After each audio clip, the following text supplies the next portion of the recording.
Test, test. Could everybody find their seats, please?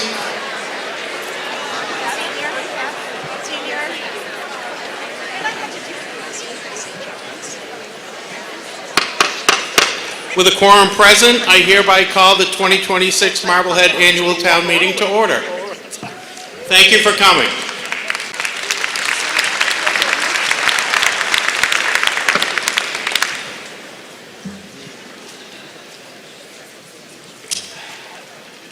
It's a pleasure to have Commander of the Marblehead Veterans of Foreign Wars, Chaplain Lyman's Rollins Post 2005 Commander Ronnie Knight to lead us in Pledge of Allegiance. I ask everybody to please stand. If you have your hat on, please remove it. Put your right hand over your heart and repeat after me. I pledge allegiance to the flag of the United States of America and to the republic for which it stands, one nation, under God, indivisible, with liberty and justice for all. Thank you, good citizens of Marblehead. Thank you, Ronnie. Diane Gora, for the land acknowledgement, please.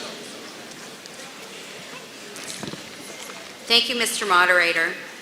We acknowledge that the land on which we reside, now known as the town of Marblehead, is the ancestral homeland of the Namkeg Band of the Massachusetts and Pawtucket tribes. They lived here under the leadership of the great sachem Nanapashamet. Since time immemorial, the Namkeg people maintained this land and surrounding water with the utmost respect, preserving it for future generations and treating it as sacred ground for the burial of their dead. They had an organized and thriving community before the arrival of European settlers. The Namkeg people suffered great loss of life during King Philip's War and the smallpox plagues, and the surviving members were dispossessed of the land.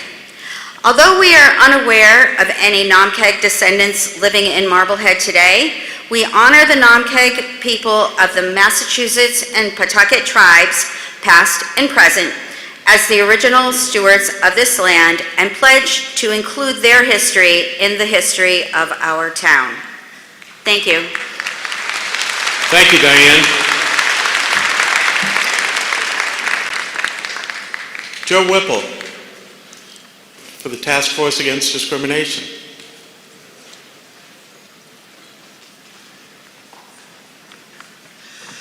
Thank you, Mr. Moderator, for recognizing me to present this statement on behalf of the Select Board's Task Force Against Discrimination.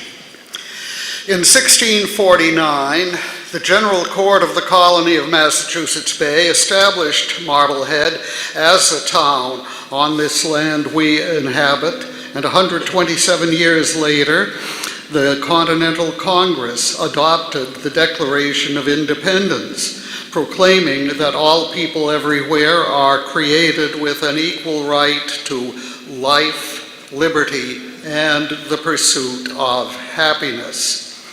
Those who acknowledge this fundamental equality can rightly celebrate the 250th anniversary of the Declaration this year, and especially 2 months from today.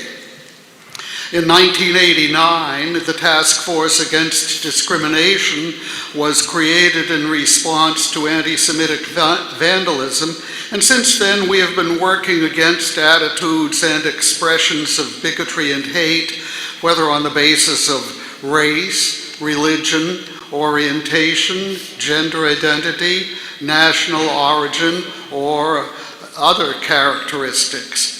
These efforts have gained recognition of Marblehead as a no place for hate community. We remind all our fellow citizens that prejudice or bigotry against others in thought, word, or deed is contrary to our founding values as a nation, the values which make America great. We seek to work proactively to promote respect for all and to react appropriately to incidents of hatred and bigotry. hate crimes should be reported to the police. Other incidents of bigotry can be reported to the task force through the Select Board's office in Abbott Hall.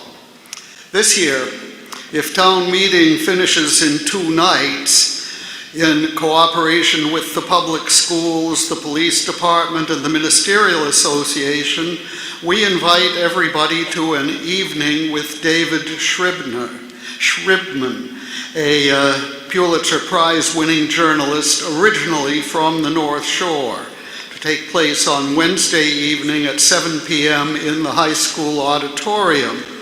The topic, on which he is very knowledgeable, is portrayals of anti-Semitism. So I'd like to see you all there Wednesday evening.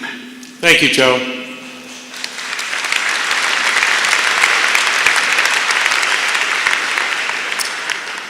As usual, I'm going to go through some details for the meeting, but I just got to report that we have 1,200 people that showed up tonight. Thank you. I can remember getting on the phone to try to get people to show up, so this is fantastic, and I can't tell you how much I appreciate you all being here. This lectern in front of me is for presentations and replies from town officials. The microphones that are mid-aisle on each side are for deliberation after a presentation. All comments and questions during the meeting go through the moderator. There's no back and forth between people, please. When you get up to the microphone, please state your name and address. If you have a subsidiary motion to a main motion during the meeting, I may request it to be in writing, and I have them right here next to me, so if I call you up, you can please come right up to the lectern up here. We have motions which I will adhere to a strict 2-minute limit for individual speakers after a presentation is made tonight. Presentations are allowed 10 minutes for their initial presentations unless additional time has been requested and granted.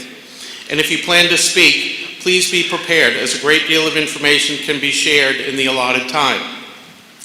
Past practice is to check in with the Assembly to see if they want to continue after an article which started after 10 p.m. We'll see how far we are through the warrant and discuss at that point.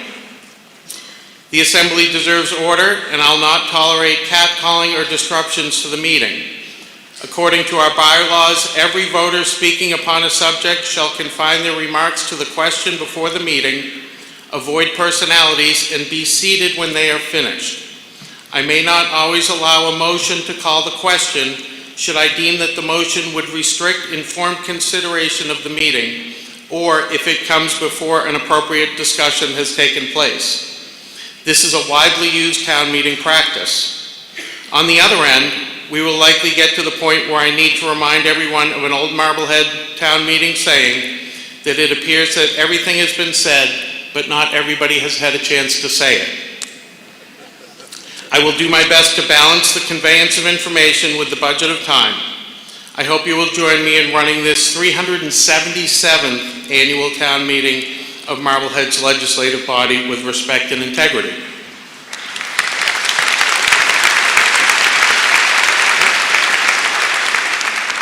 Allie Donovan, we have your license. Excuse me? Oh, we have your whole wallet. Domino's?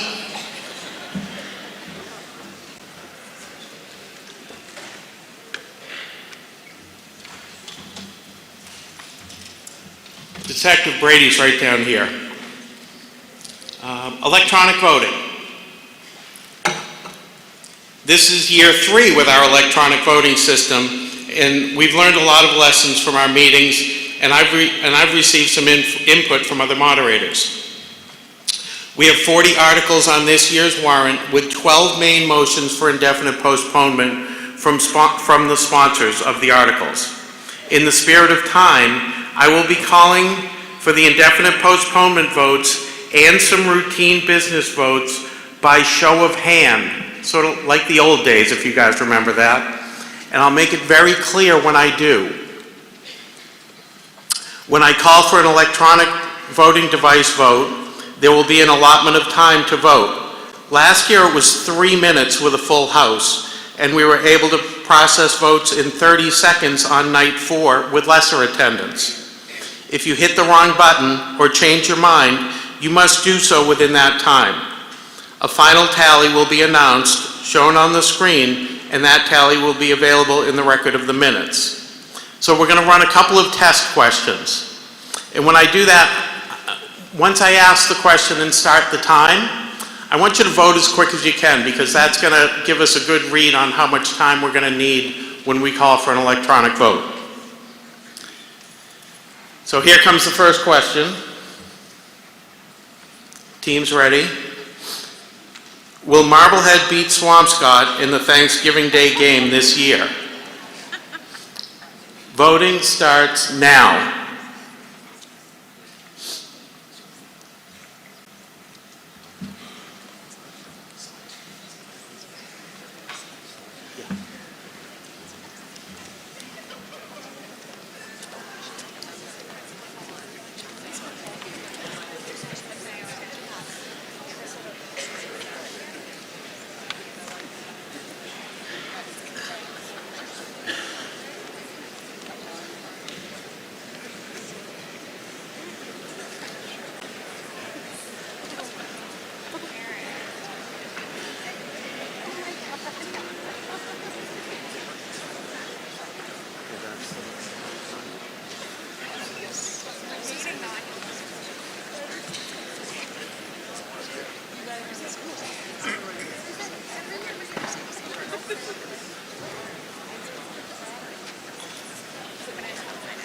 Okay, that was about a minute.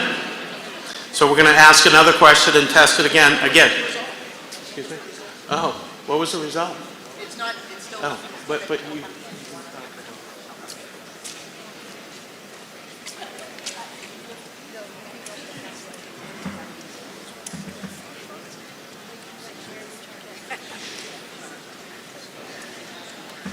This is why we practice. Okay. We know the no buttons work. Question number 2. Will Marblehead beat Swampscott in the Powder Puff game this year? Voting starts now.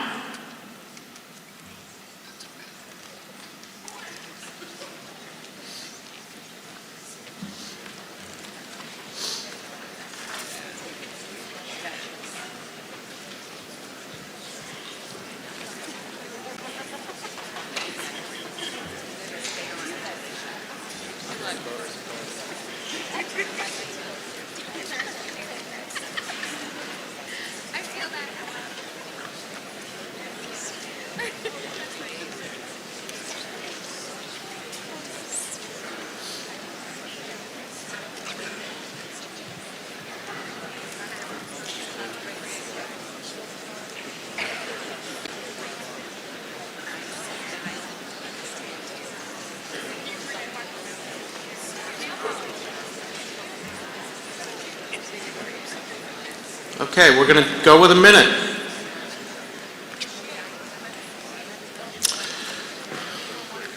And off we go. Article 1. Sorry? Oh. Uh-oh. We think that 173 people think we're going to lose the Powder Puff game. Okay. Now, Article 1 is articles in numerical order. I have a motion. Do I have a second? Thank you. For notice, I've received a motion to amend Article 1. We will hear the main motion and deliberate, if any, followed by a presentation of the amendment and any deliberation. When it's time to vote, we'll vote on the amendment first. If that passes, we will amend the main motion and we will vote on the amended main motion. Do we have any speakers for Article 1? Okay, I have an amended motion, a subsidiary motion for amendment, and the changes are on the screen, and the amended motion reads, to see if the town will vote to adopt an order requiring articles in the warrant to be taken up in the following order after Article 1. Article 2, Article 22, Article 23, Article 29, and the remaining articles in numerical order, starting with Article 3. Mr. Hooks. I'm sorry, the article's moved. Do I have a second? Thank you. Mr. Hooks. Thank you, Mr. Moderator. Matthew Hooks, Nanapashman Street. I want to start by thanking every single person in this room. While our views may differ, your presence here is a testament to how much this community cares about Marblehead. All of the town business before us tonight is important, and we respect the full warrant. But we also have to be honest about what this particular moment represents. The budget and override questions before us tonight are some of the most consequential decisions Marblehead has faced in many years. It will shape our schools, our infrastructure, our public safety, our services, the character of our town for years to come. Tonight's turnout speaks for itself. This community wants to have this conversation, and it deserves to have it fully, with robust debate, careful deliberation, and all the time it requires. Therefore, I am making a motion to reorder the warrant so that the articles pertaining to the budget and override and those necessary to precede them, that is Articles 2, 22, 23, and 29, are taken up first, while this room is full and every voice can be heard. This is exactly the kind of decision that town meeting exists to make. Let's give it the full weight it deserves together tonight. I ask for your support of this motion. Thank you, Mr. Hooks. Yes, sir. Peter Barnett, 11 Hibbard Road. I strongly oppose this motion as it's unfair to the moderator who has to struggle for a quorum if all of the items that people care about are dealt with first, and then there's no one left to conduct the business of the town. Thank you. Any more speakers? We used to have another mic at the front for us common folk to speak from. Sarah Fox, 46 Beach Street. I appreciate what Mr. Hook said, but I concur with the last gentleman. All of our business at town meeting is incredibly important. Everything that happens tonight is necessary to make our town run. And when we move around the order, that really jeopardizes quorum, which makes us unable to get our town business done. I can remember in previous years having to be on the phone after we hit the popular items to get people here so we can do the other ones. They're not all exciting, folks, but they're all super, super necessary, and they all make our town run. So I really encourage folks to keep the order. It's thought out for a reason, and it helps us maintain quorum so we can do all the business that needs to happen. Thank you. We have another speaker? Yes, Rebecca Whitehill, Amherst Road. I think that, yes, all the articles are important, but these particular ones about getting an override done, people should be able to vote if they have to leave for the babysitter or things of that nature, which is equally important as the convenience of the moderator. I would suggest that, well, I for one, I can't speak for anyone else, but I would swear that I will remain until the bitter end to help make sure there is a quorum. Thank you very much. We're going to go to a vote on the amendment. So we're voting now on whether to change the order of the articles. If you favor the amendment, vote yeah. We're going to do this with electronic voting devices. If you favor the article, vote yes. If you oppose, vote no. 1 minute voting starts now.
The amendment passes. Now we need to vote on the main motion as amended.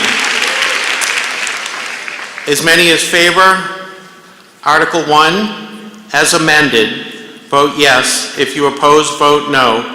15-second voting starts now. I'm sorry, 1-minute voting starts now.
The main motion on Article 1 passes as amended.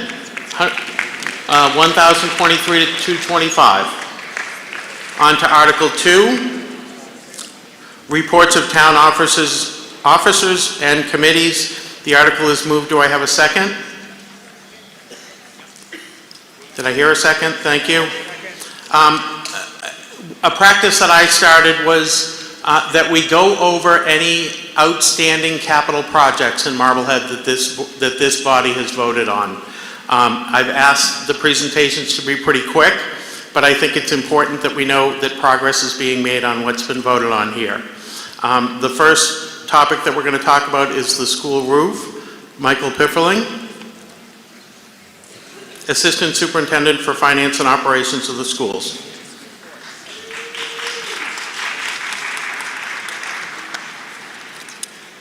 Thank you, Mr. Moderator, and thank you to the Marblehead community for supporting this project over the past several years. We appreciate your support as the students and staff and future students of Marblehead High School will have a roof over their head. To give you a quick update, the general contract or the general contractor contract has been awarded to Homer Contracting. They have already begun work on the high school roof. Based on the recommendation of the subcommittee that was put together by the school committee and the industry experts who have volunteered their time to assist us from the community, the school committee elected to use the recover option versus the restore option. All HVAC equipment has been ordered and is expected to arrive on time for the summer project.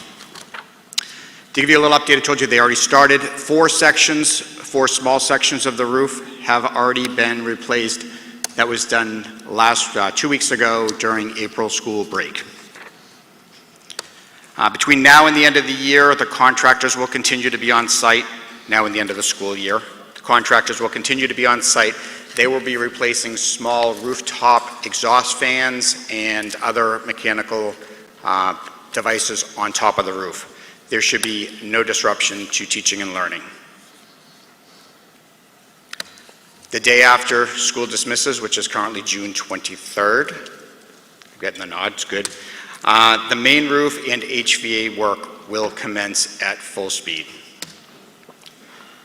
The majority of the construction is expected to wrap up between August 30th and September 30th.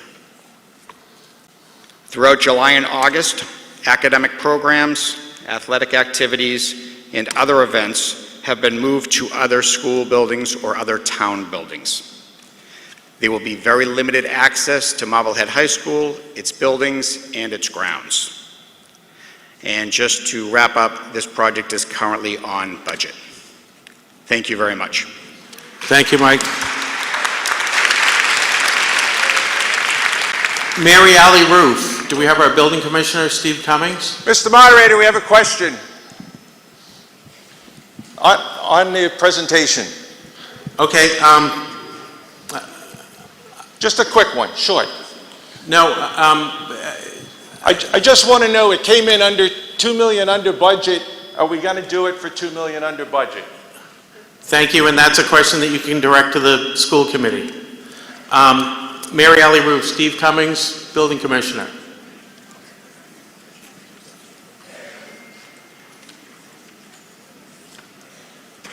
Hi, Steve. Hi, good evening.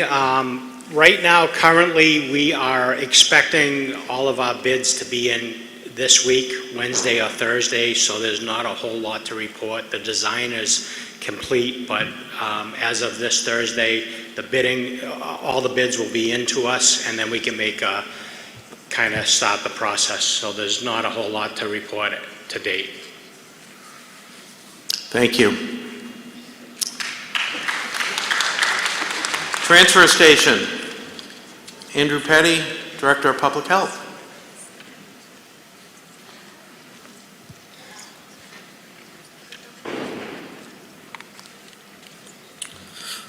Good evening, Andrew Petty, Director of Public Health. I'd like to give a brief update on construction at the transfer station. We've completed the new scale house, which includes a control room, break room, and locker area. The large truck scale has been relocated to the permanent position in front of the compactor building, improving site efficiency. In the lower section, we installed a new concrete retaining wall, a concrete pad for trash trailers, and a steel wall, wearing wall to enhance durability. Curbing and paving are now complete. In the coming weeks, we'll be striping the pavement and installing new gates. These improvements have allowed us to separate residential traffic from commercial weigh and pay operations, improving both safety and flow on site. Looking ahead, we're evaluating additional upgrades, including a new swap shed, residing and roofing the compactor building, and adding a roll-up door. We continue to assess our operations to meet public needs, including reviewing construction and demolition disposal, and preparing for ongoing regulatory and capacity challenges in Massachusetts. Thank you. Thank you, Andrew. The 2022 capital outlay, Amy McHugh, Department of Public Works, Director of Public Works of the Department of Public Works.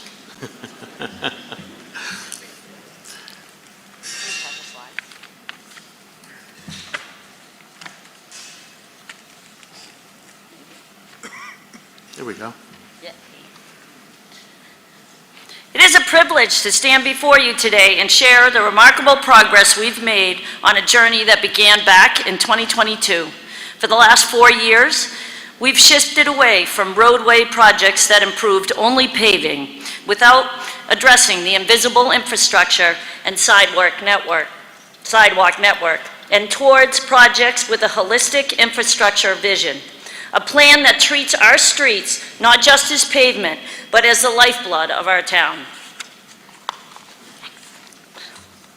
In 2022, town meeting and the June vote approved funding for the capital improvement projects, including $12,475,000 allocated to road and sidewalk network improvements. These additional local resources supplemented Chapter 90 state funding for road and sidewalk network initiatives. This decision represented a notable advancement in our approach to capital improvement projects. It has become evident that road paving alone does not adequately address quality and safety concerns. Today, our investments follow a smarter, more deliberate strategy. You may have noticed that some of our larger highway traffic areas remain in a pending state. I want to be very clear about why that is. For these larger projects, we are committed to the design process that addresses the street in its entirety. This means upgraded utilities. We are coordinating with water, sewer, and gas departments to ensure that when we finish a road, we don't have to dig it up again 6 months later to rehabilitate a system that was installed in the beginning of the 19th century. Safety for all roadway users. We are designing for vulnerable users, our children walking to school, our seniors, and our cyclists. This requires complex engineering for for better sight lines, ADA compliant sidewalks, and traffic calming measures. Long-term value, investing time in proper design for those major arteries helps ensure that substantial funding allocated is used efficiently, delivering maximum longevity and the benefit for citizens. While the major projects undergo the rigorous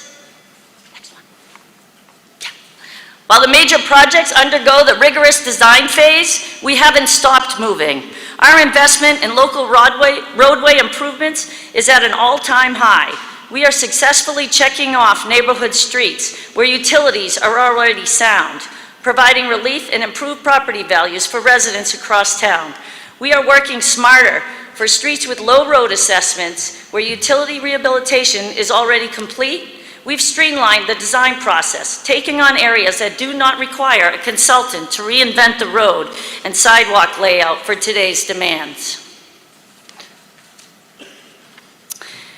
If you want to see the vision that Article 11 inspired, that we have completed, look no further than Commercial, West, and Mystic Streets. These projects serve as our total street standard. We didn't just pave the surface, we coordinated with every utility to ensure that prior to paving, pipes were upgraded. We looked at the sidewalks, acknowledged the importance of our tree canopy, parking needs, and ensured all pieces of the puzzle fit. The result is a safer, more beautiful, and more resilient neighborhood that will last for decades.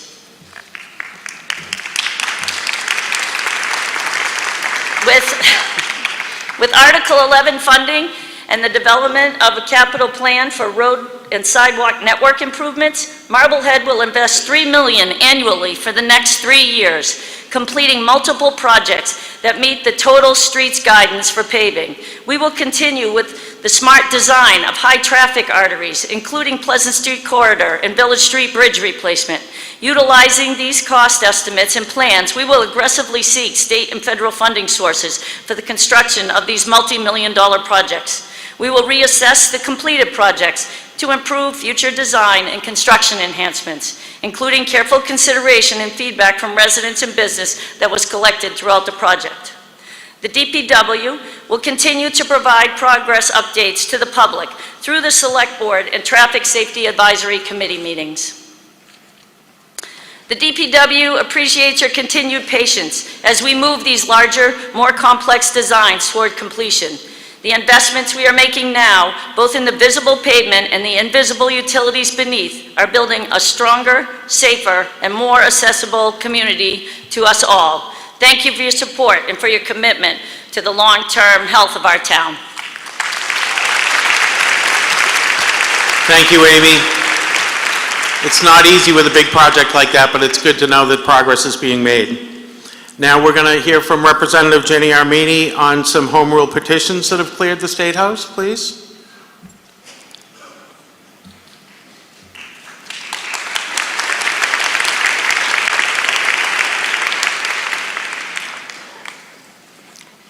Good evening, Marblehead.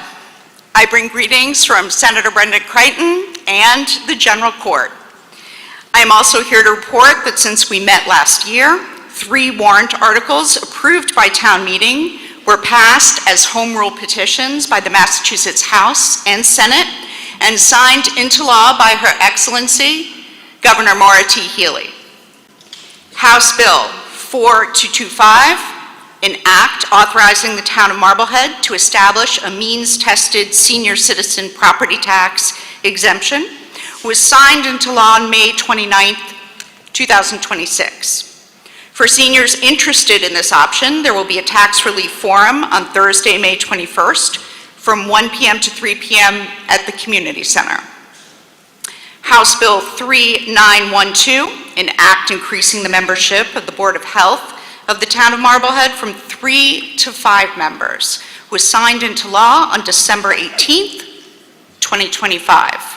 And Senate Bill 2528, an act authorizing the town of Marblehead relative to parking fines during snowstorms, was signed into law on November 12th, 2025.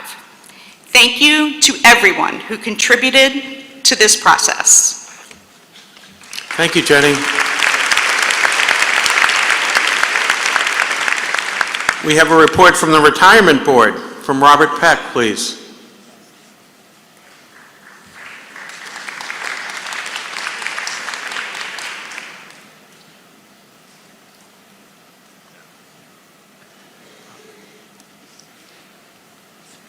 Thank you, Mr. Moderator. Robert Peck, 22 Tidewinds Terrace, Chairman of the Retirement Board. As you probably, most of you are coming here from year to year, we have to report to town meeting as to the date, time, and location of our annual meeting to determine to what extent to offer cost of living increases to our town retirees.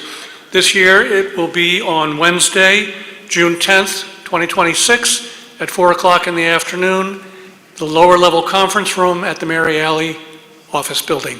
Thank you. Thank you, Bob. Charter Committee Chair, Amy Drinker.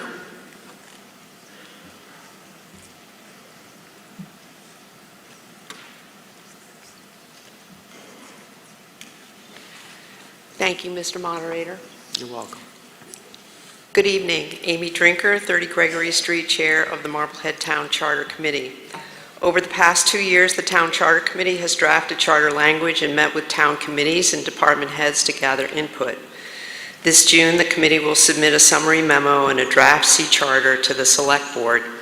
They will decide next steps in the charter process. All Charter Committee documents are posted on the Charter Committee's tab of the town's website. But mostly I'm here tonight because I want to take a moment to recognize a member of the Charter Committee who died in December of complications from cancer. Sean Casey was a quintessential header, both a shipyarder and a park rat. 2 years ago, he put his Marblehead History Project aside and stepped forward to serve on the Charter Committee. He became our Thomas Jefferson for his skilled drafting and meticulous revisions to charter language, reflecting our committee's deliberations.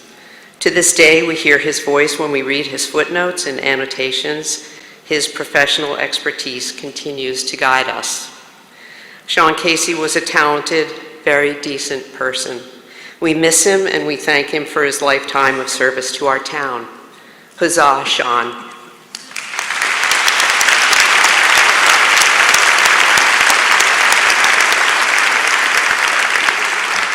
Thank you very much for that, Amy. Finance Committee Chair, Alec Goolsby, with the Finance Committee report.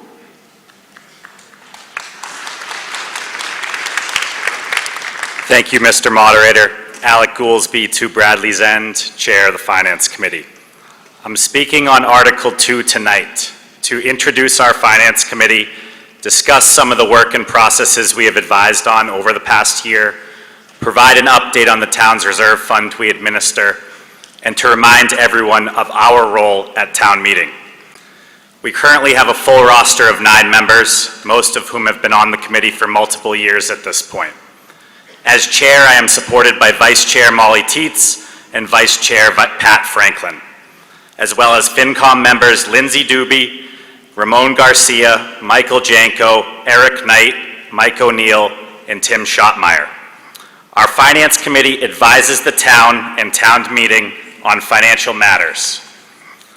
Our main responsibilities include the review and recommendation of the balanced budget included in Article 23.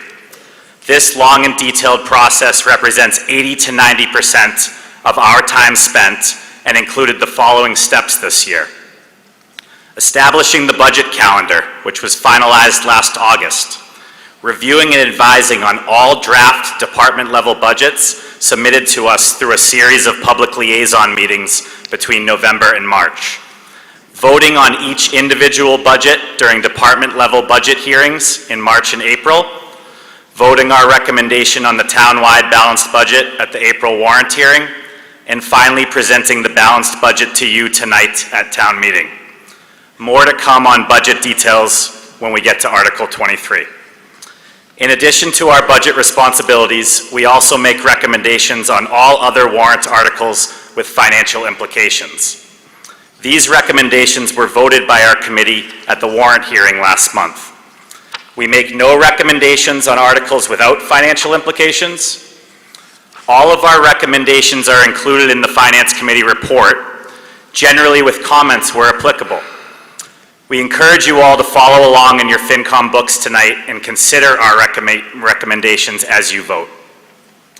In addition to these annual recurring responsibilities, we also supported town leadership in a few additional advisory exercises this year, including a detailed 3-year forecast presented in December, revealing increasing deficits for fiscal year 27 through fiscal year 29. A detailed analysis of shared benefit costs between the town and school on both the fiscal year 26 and fiscal year 27 budgets, helping to establish a fresh cost accountability framework used to address the fiscal year 27 $7.7 million deficit presented by leadership during the State of the Town in January.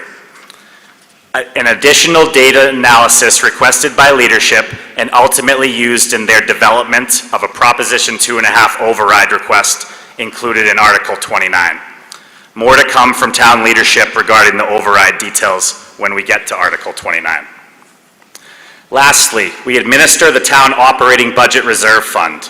For the fiscal year 26 budget, this reserve account was funded at $444,000. As of tonight, we have approved 3 requests this year totaling $129,000, which leaves a balance of $315,000 for the remainder of the fiscal year ending June 30th. For the fiscal year 27 budget, the town has reduced the funding to this reserve account to $414,000, a $30,000 cut made to help address the current year deficit. The allocation of funds from the FinCom reserve account is very transparent, as it requires both Select Board and FinCom approval in separate public meetings before being drawn upon. We make our recommendations to town meeting based on our own independent review of financial information presented to us. While we hope that our insight is a benefit to town meeting, and while we further believe that our recommendations are both thoughtful and thorough, it is ultimately up to town meeting to review what the proponents of the articles have presented, to weigh the arguments for and against each article, and to vote the most beneficial course of action for our town. There are many articles to review this year. Members of our committee will speak to some of these articles where we deem necessary. We appreciate the opportunity to serve the town and look forward to an engaging and productive town meeting. Thank you. Thank you, Alec. Folks, we're going to do a hand vote on this. So as many as favor Article 2, please raise your hands. Those opposed?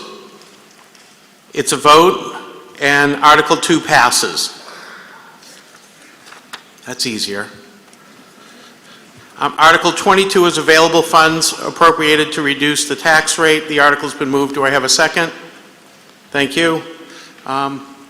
Vanessa. I'm sorry, Alicia Benjamin. Our CFO. Good evening, honorable residents of Marblehead. I'm pleased to present tonight on this.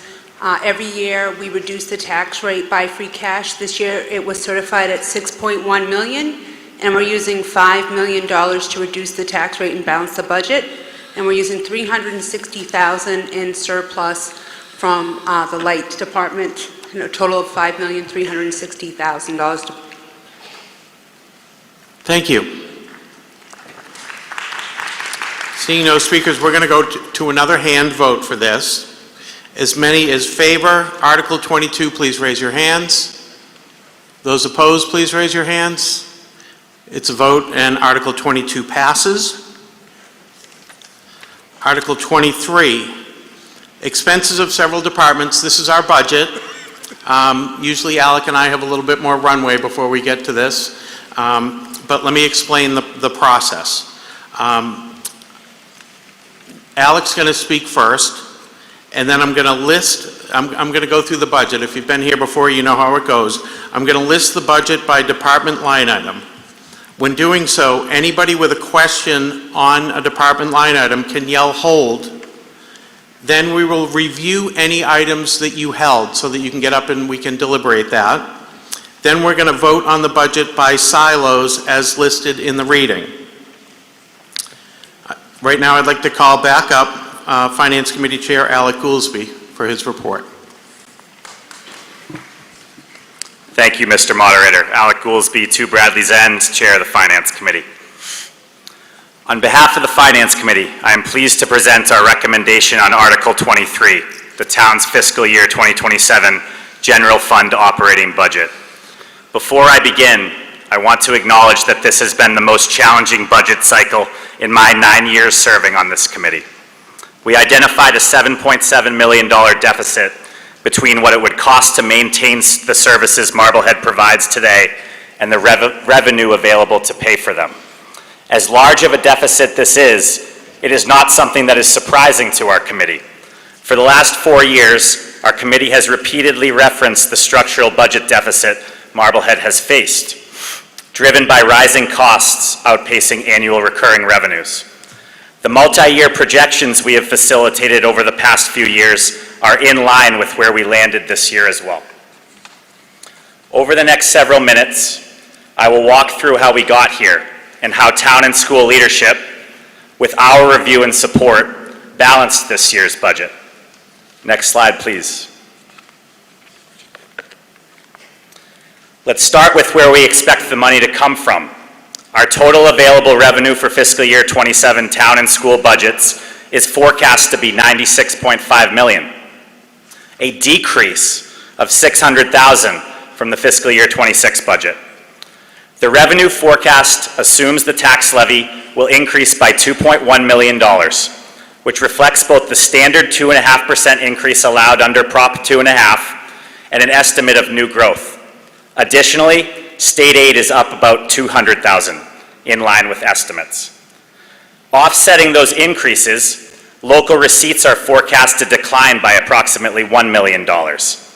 This decrease is driven by 2 primary factors: interest income, which is expected to decline as interest rates and cash balances have come down, and motor vehicle excise taxes, which is a conservative estimate to reflect softening local economic conditions. Consistent with the Massachusetts DOR's recommendations on conservative revenue budgeting practices, the town forecasts local receipts at roughly 90% of its best estimate of actual collections, ensuring the budget doesn't rely on revenue it may not receive. Finally, the fiscal year 27 budget reduces the use of free cash to balance the operating budget by $2 million compared to last year. Free cash is effectively a budgetary surplus, arising from prior year revenue exceeding estimates or expenses coming in lower than expected. As it is a non-recurring revenue source, the DOR recommends the free cash be used primarily for one-time expenditures, capital projects, or building reserves rather than ongoing operational costs.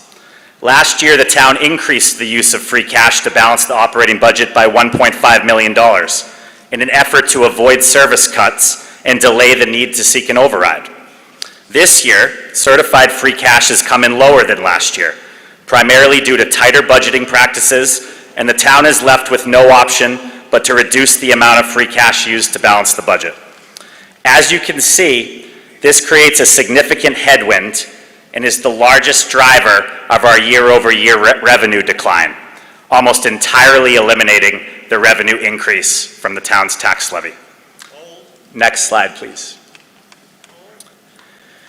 To understand the deficit, Excuse me, it's... Can I speak in the middle of the presentation? I'm sorry, sir, can I help you? You need to come up to the microphone, please, sir. We're in the middle of a report right now. I'm sorry, I have a question about the revenue. You're going to need to wait till the end of the report, sir. Okay. And I'm sorry, but even then, it's a question that, this is I'll give you time to ask your question. Go ahead, Alec. Okay. So this is the new slide. To understand the deficit, let's first cover what we mean by a level service budget. Level service is the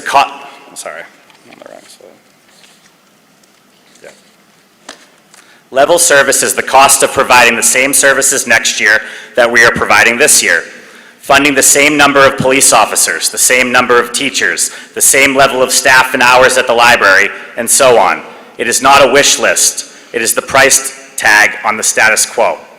That price tag for fiscal year 27 comes to $104.2 million, broken down roughly as $27.9 million for town operating departments, $51.3 million for the school department, and $25 million in shared employee benefits, the largest of which are health insurance and pension.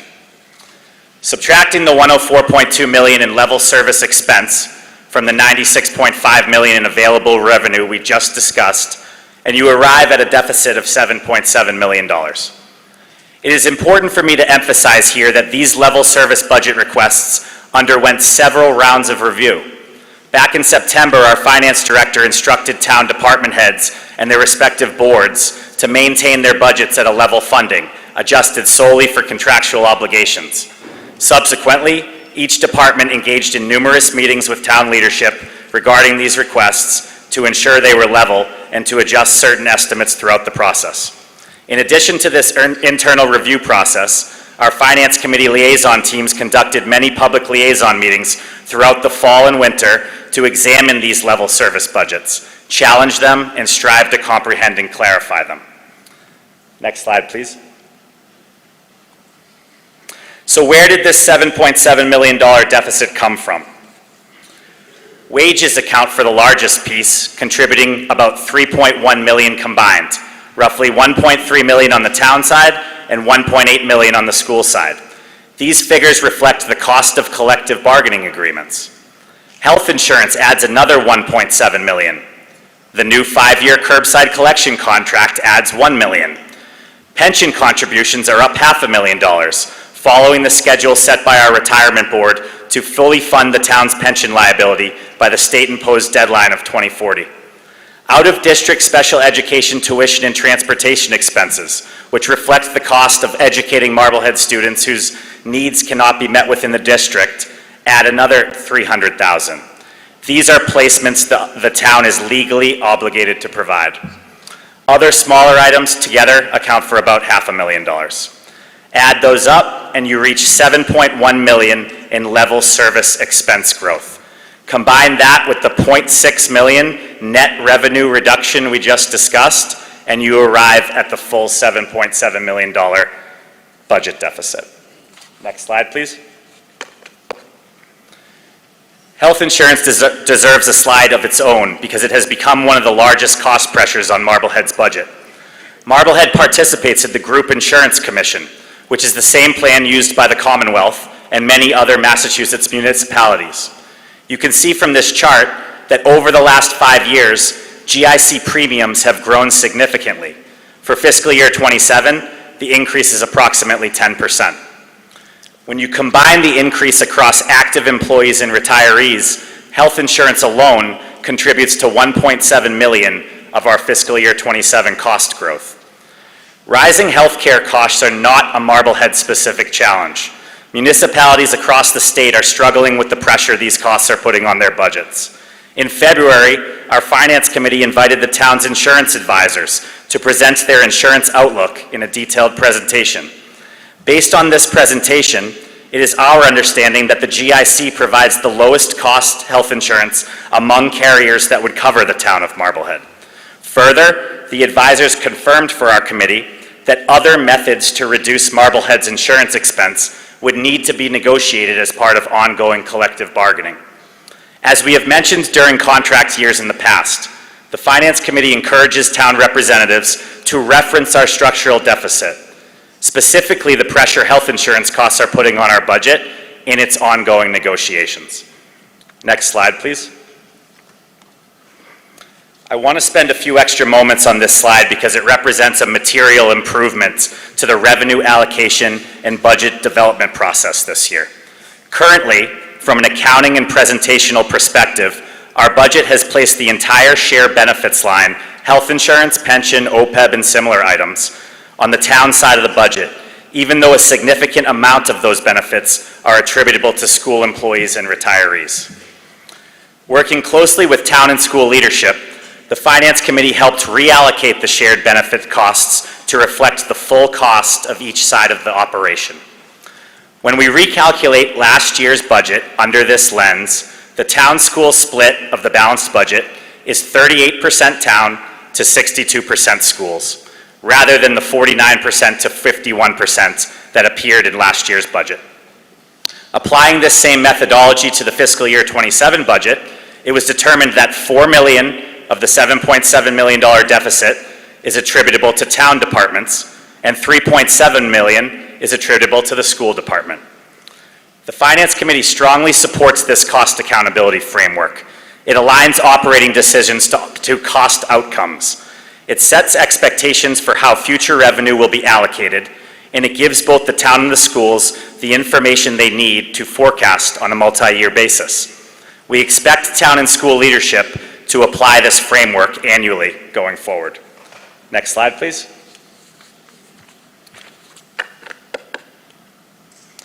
Town leadership closed its $4 million share of the deficit through a combination of new revenue and cuts spread across nearly every department, while prioritizing public safety and core infrastructure. The largest single item is a new annual fee for curbside waste and recycling, which has been established by the Board of Health under the direction of the Select Board. This new fee is projected to raise approximately $2.2 million to support curbside collection. The costs related to the curbside collection that are associated with this newly implemented fee are included in this year's operating budget. However, they are no longer covered by the tax levy. In June, a separate $2.2 million override will be presented on the ballot for citizens to decide whether to revert these costs back into the tax levy budget instead of being financed by the newly established fee. On top of that, departments absorbed roughly $2.4 million in budget cuts. The largest cuts are as follows. The library at a $700,000 cut, with 8.25 FTEs along with $170,000 in materials budget being eliminated. These cuts will result in the library being open fewer days of the week and puts it at significant risk of being decertified by the state of Massachusetts, resulting in loss of state funding and our residents losing their borrowing privileges across the state.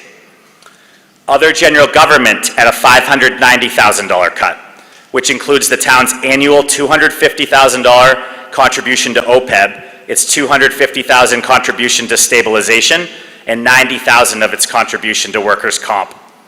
We want to be clear with residents about what this means. These items are short-term adjustments. They help balance this year's budget, but they do so at the expense of our long-term financial stability. Community development and planning at a $300,000 cut. 3 of the 5 positions in this department have been cut from the balanced budget, including the department head position, the sustainability coordinator position, and the grant coordinator position. In addition to the most significant cuts described above, meaningful reductions across DPW, finance, public buildings, cemetery, council on aging, the town clerk, police, building inspection, and rec and park have been made. Lastly, unemployment costs need to be increased by approximately $600,000 as a result of these cuts, which drives home the point that in order to close a defined dollar value budget gap, cuts in excess of that dollar value need to be made if positions are being eliminated. Altogether, the townside cuts represent the elimination of 22 FTE positions, about 12% of the town workforce.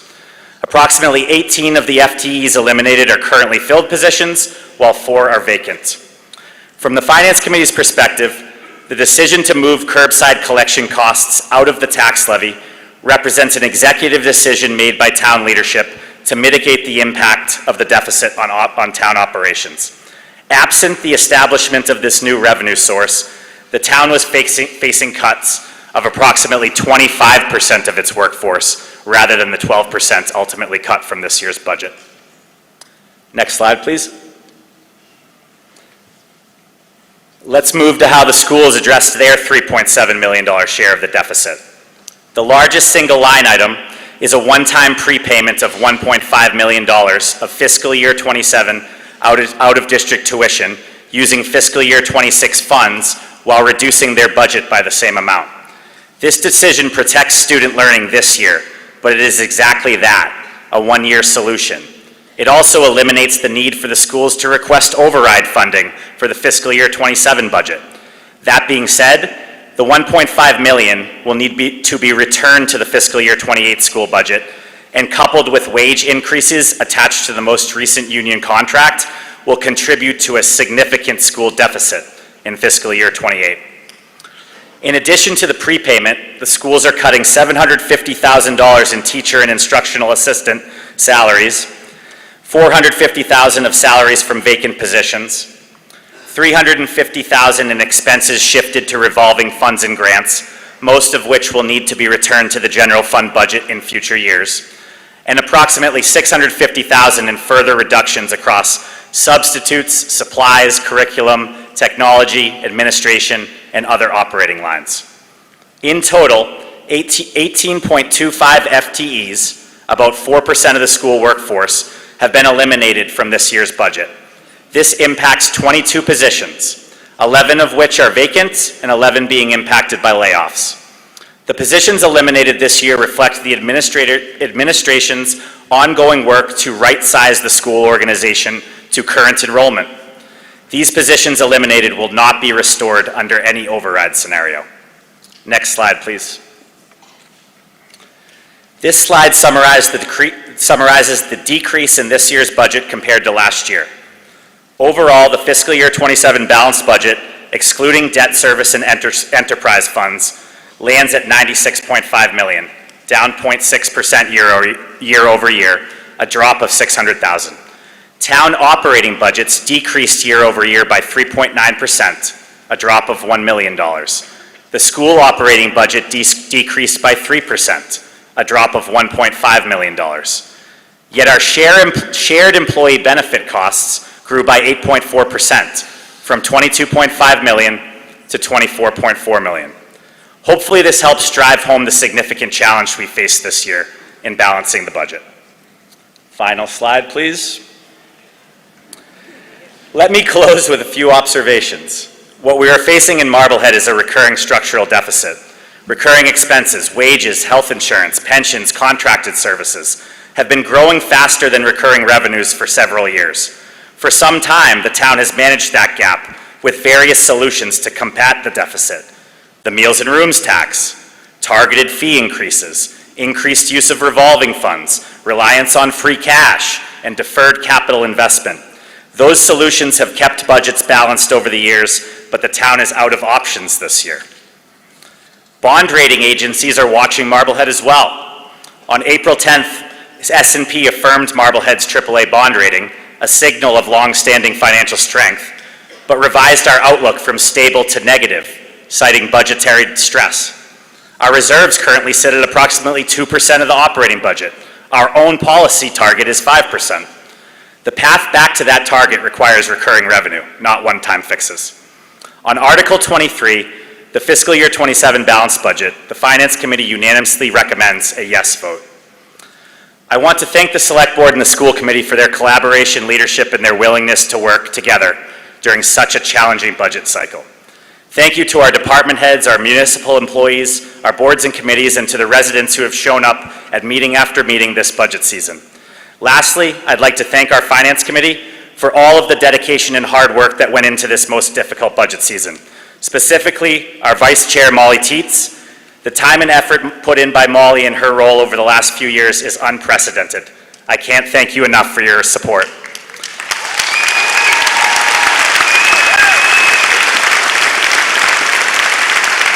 With that, I will turn it over to our Finance Director, Alicia Benjamin, who will provide an update regarding debt service. Thank you. Thank you, Alec. Before I have Alicia start, folks, the Finance Committee is the financial bridge between the executive branch and this legislative body. Their sole responsibility is to make recommendations to town meeting, and they deserve our appreciation.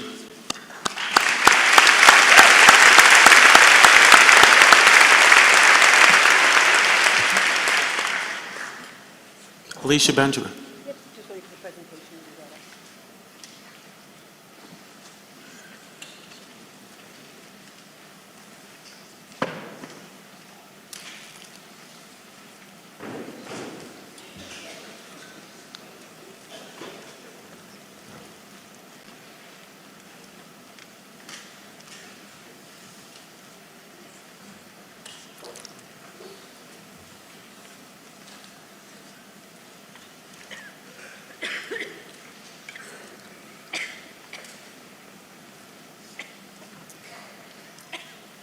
Good evening, Marblehead. I'm going to go over Article 23's debt service. Next slide. So I'm going to start with the debt service policy. The debt service ceiling is 15% of total general fund revenue. That equates to $14,948,169. There is a ceiling override provision that is provided by vote of the Select Board only in the case of an emergency or significant unforeseen circumstances that can only be addressed through a borrowing. Next slide. Debt service reductions. The Brown School, Jerry School bond rescission. So the project was authorized at $54,844,767 with a final cost of $53,225,140. It came under budget by $1,619,627, and you will see this rescission via Article 30 of the warrant. The MSBA grant reimbursement that came in for the same project, the Brown School, Gary School, exceeded the project by $641,030, which thereby saves you, the taxpayers, $42,735 per year through 2040. In addition to that, bond premium and MSBA reimbursements received prior to 2016 will be reducing your debt service further by $66,059. I did do a presentation on this back at the 2024 town meeting on bond premium. Next slide. As the FinCom chair stated, our new issuance kept the AAA bond rating with a negative outlook. We went out to market for $26.2 million. We received a bond premium of $1.5 million, bringing our borrowing down to $24,975 with a true interest cost of 3.75%. Those projects for this borrowing include the Abbott Public Library, which was completed. It was borrowed except for $1 million that was needed. That's why this $1 million was borrowed. Road and sidewalk repair, IT, equipment and software for the town, Mary Alley building roof replacement, the Franklin Street Fire Station roof and gutter replacement, the Mary Alley building improvements, and the high school roof and HVAC units. Next slide. Total debt service was reduced from $11,496,957 to $10,971,016. Principal was reduced from $7,535,940 to $7,010,010, and interest, you only notice a minimum of $1. My recommendation is no additional debt be borrowed until 2032, when debt service falls off again. The total general fund debt outstanding with the new issuance is $146,297,626 through 2056. And I'm pleased to tell you all authorized debt by town meeting has been borrowed in full. There is nothing outstanding. Next slide. This slide is just a smaller to show you the debt service through 2045, even though it goes through 2056. The reason for this slide is when you authorize the Mary Alley HVAC ADA improvements and the high school, we had stated we would not borrow more than what had been authorized before, and this graph just shows that. Next slide, please. This is the full debt service schedule through 2056. And as you can see in 2032, it drops down to $10 million. It drops down significantly again in 2035 to 8.5. The reason it falls significantly in 2035 is my new issuance. The majority of those fall off in 2035. What's going out to 2056 is the Mary Alley HVAC and ADA and the high school roof and HVAC that you approved. Those are the two that will go out to 2056. Thank you. Thank you.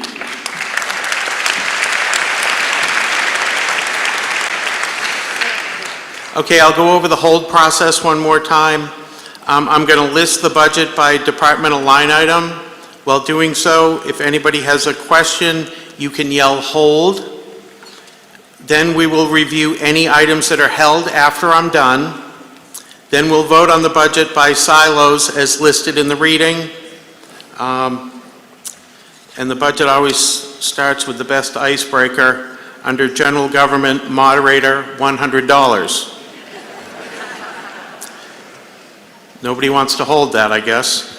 Select Board, $723,176. Finance Committee, $6,375.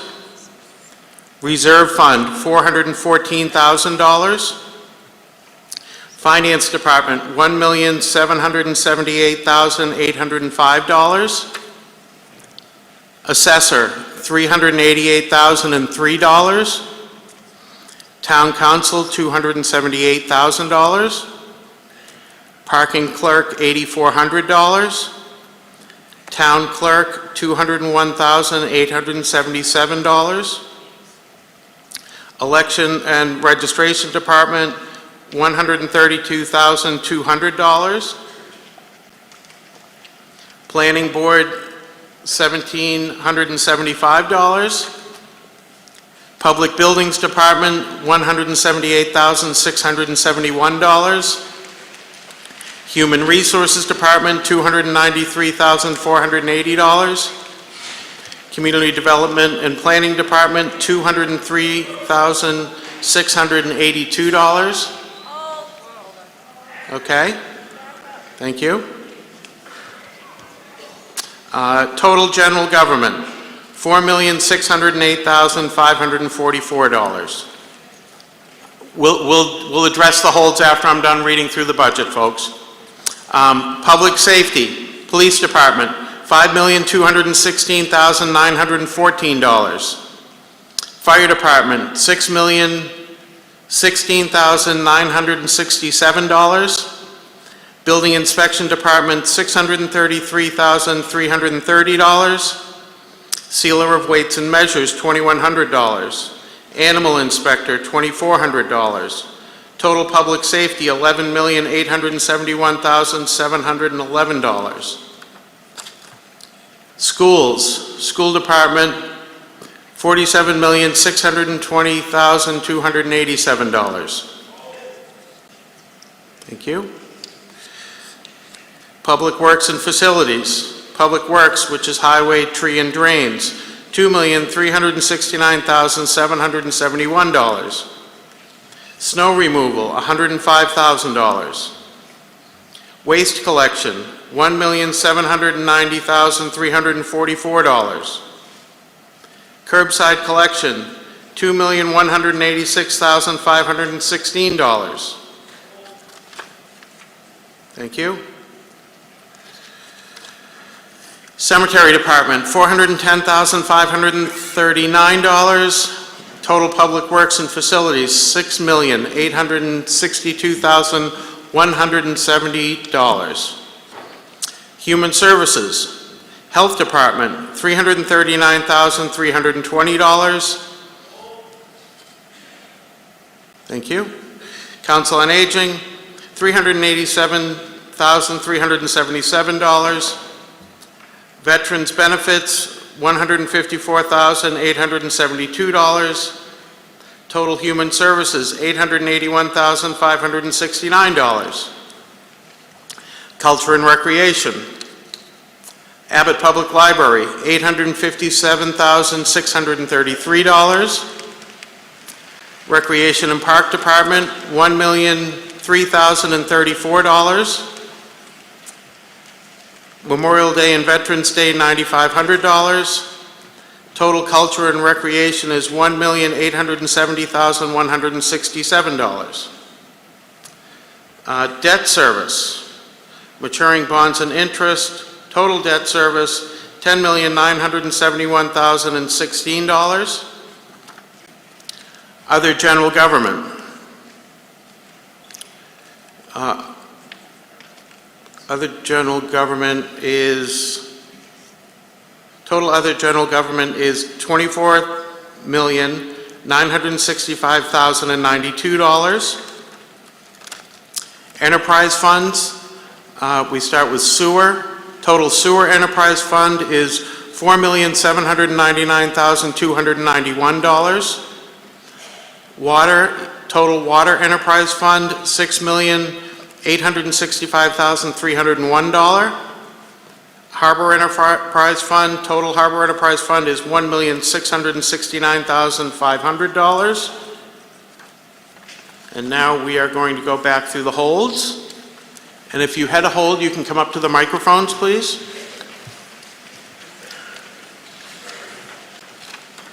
Hello? The first hold was on Community Development and Planning Department. No, it was on revenue. Oh, I'm sorry. Sir, if you'd like to ask your question about revenue, go ahead. Walter Casey, 16 Gerald Road. I have an observation followed by a question. Every Thursday, I get the weekly newspaper, and on the back page, they have a listing of the homes for sale. And I do a number of calculations. One is the ratio of sales price to assessment. And the ratios are all over the place.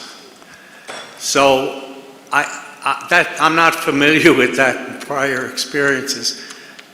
Is there a rational, systematic methodology to calculate real estate taxes? Because, I mean, I don't know how you can Do we have forecast. Alicia, is that something you could? Because, the numbers don't indicate that, I will just tell you. Thank you.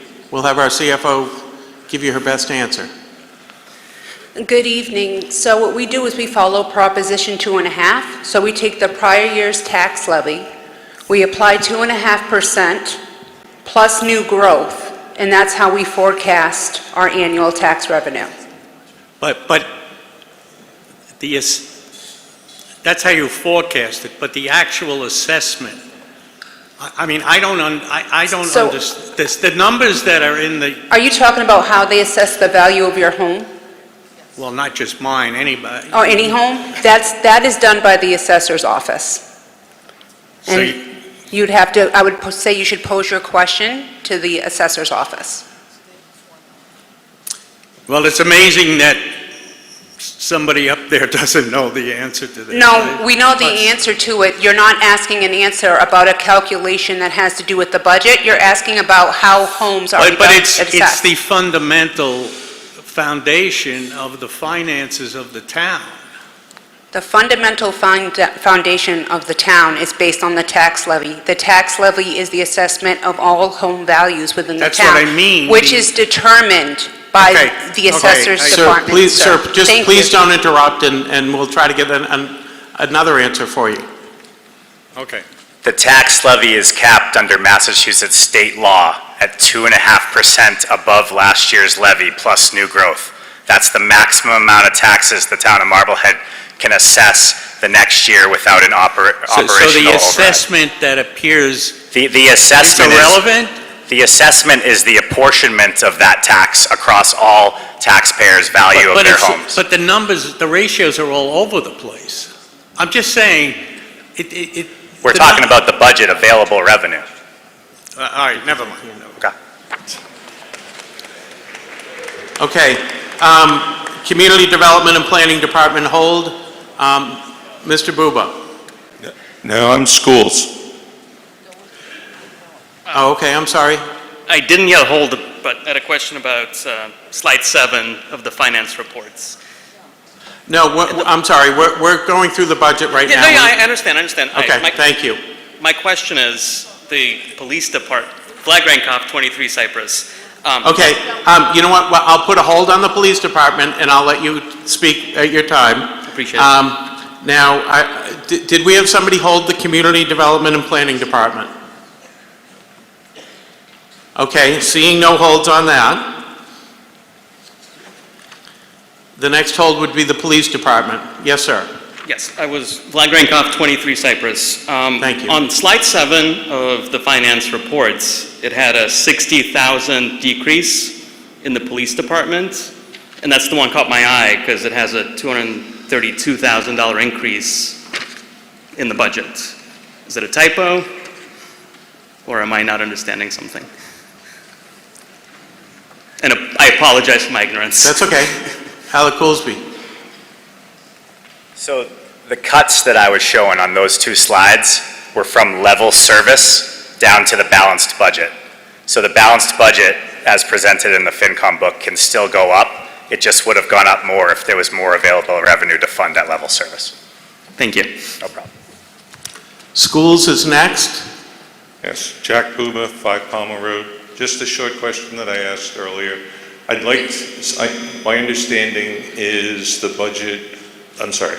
bid for this school roof at the high school came in about $2 million less.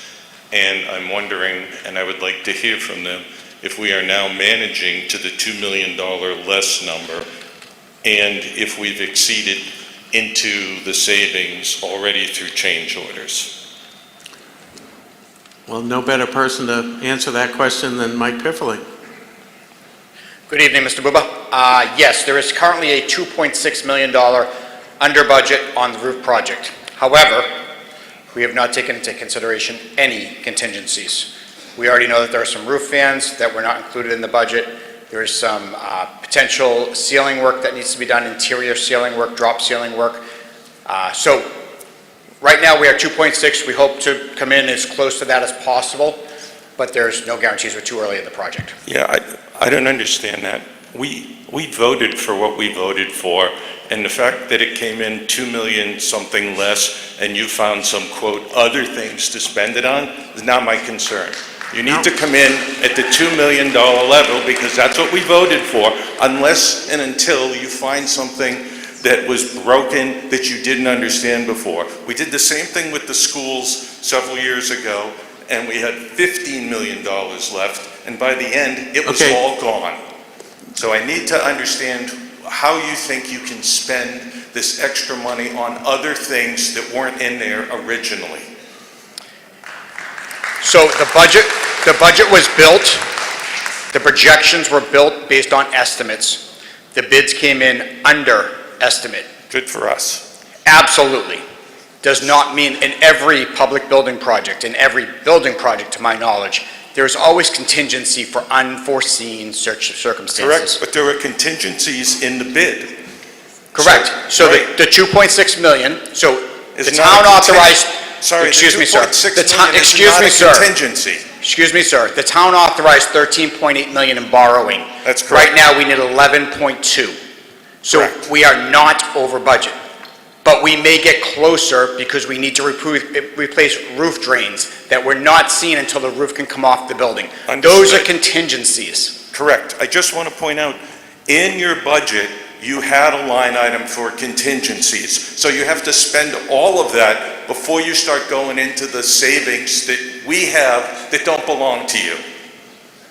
I don't understand your question. The budget was approved at $13.8 million. Correct. And in that budget... The bids came in at $11.2 million. Correct. And your budget for those bids included a contingency line item. I know because I've been through this many times with the schools. So you have a line item for contingencies in your budget. It's currently sitting at $2.6 million, correct? No, that's not the contingency. That's the savings. You guys think you can spend it because you got it.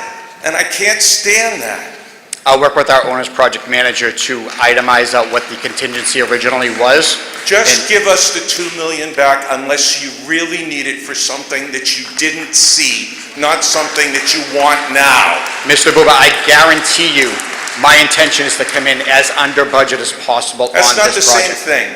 You can come in under budget and spend $2.0 million and you'll still say you're under budget, and you spent $2 million of the dollars that rightfully belong to us. Why don't we wait until we see how that plays out, Mr. Buba? Mr. Pifferling got up and said that the bids came in 2.6 lower, not taking into consideration any possible contingencies. Let it play out and let's see what happens. Okay, for the record, the extra money between what we authorized based on your recommendations and what the bids came in is not contingency, it's our savings.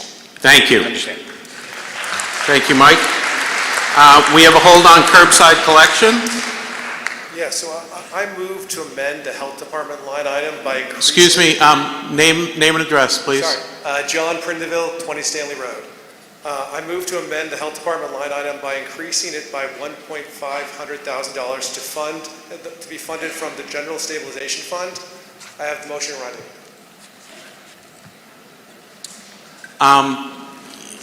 You're going to have to come down here and put what you want to do in writing.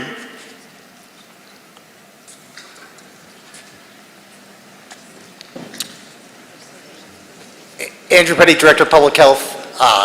The Waste Department holds curbside collection, not the Health Department.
That would, I'm moving to adding $1.5 million to the budget, and I am taking that from the general stabilization fund, and current contract is now $1.5 million, the differential of the contract is $1,000. So the override should reflect that. Does that make sense? 1.5.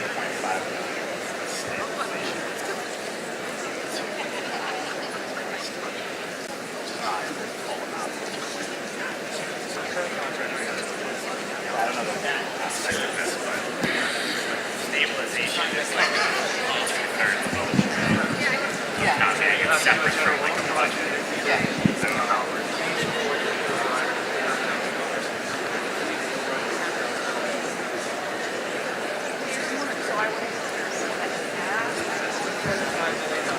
Bear with us for a minute, folks.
Bear with us, folks.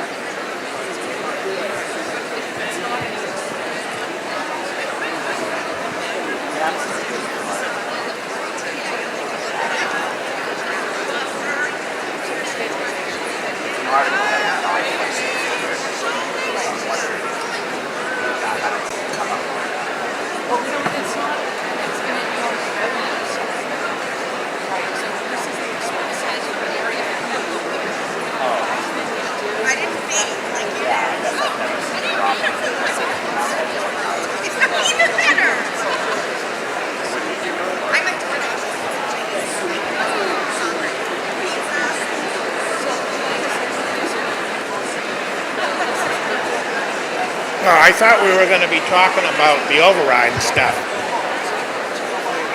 Oh, wow, this meeting's long, and they haven't done anything yet. Just rearranging all the, what a waste of time. Wow.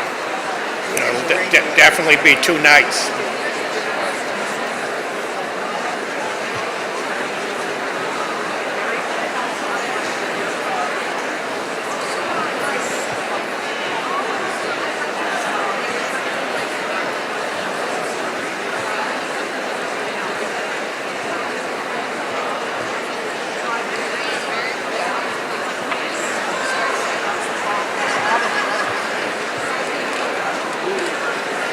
This ain't quick and efficient, I'll tell you.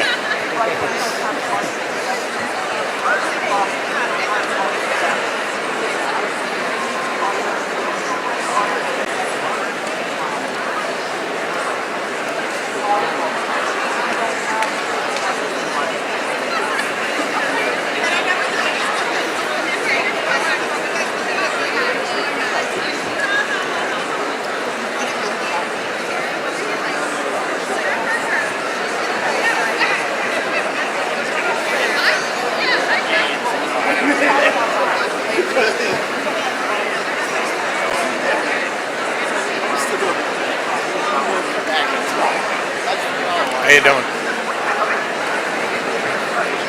Good. In the same boat. There's no mess.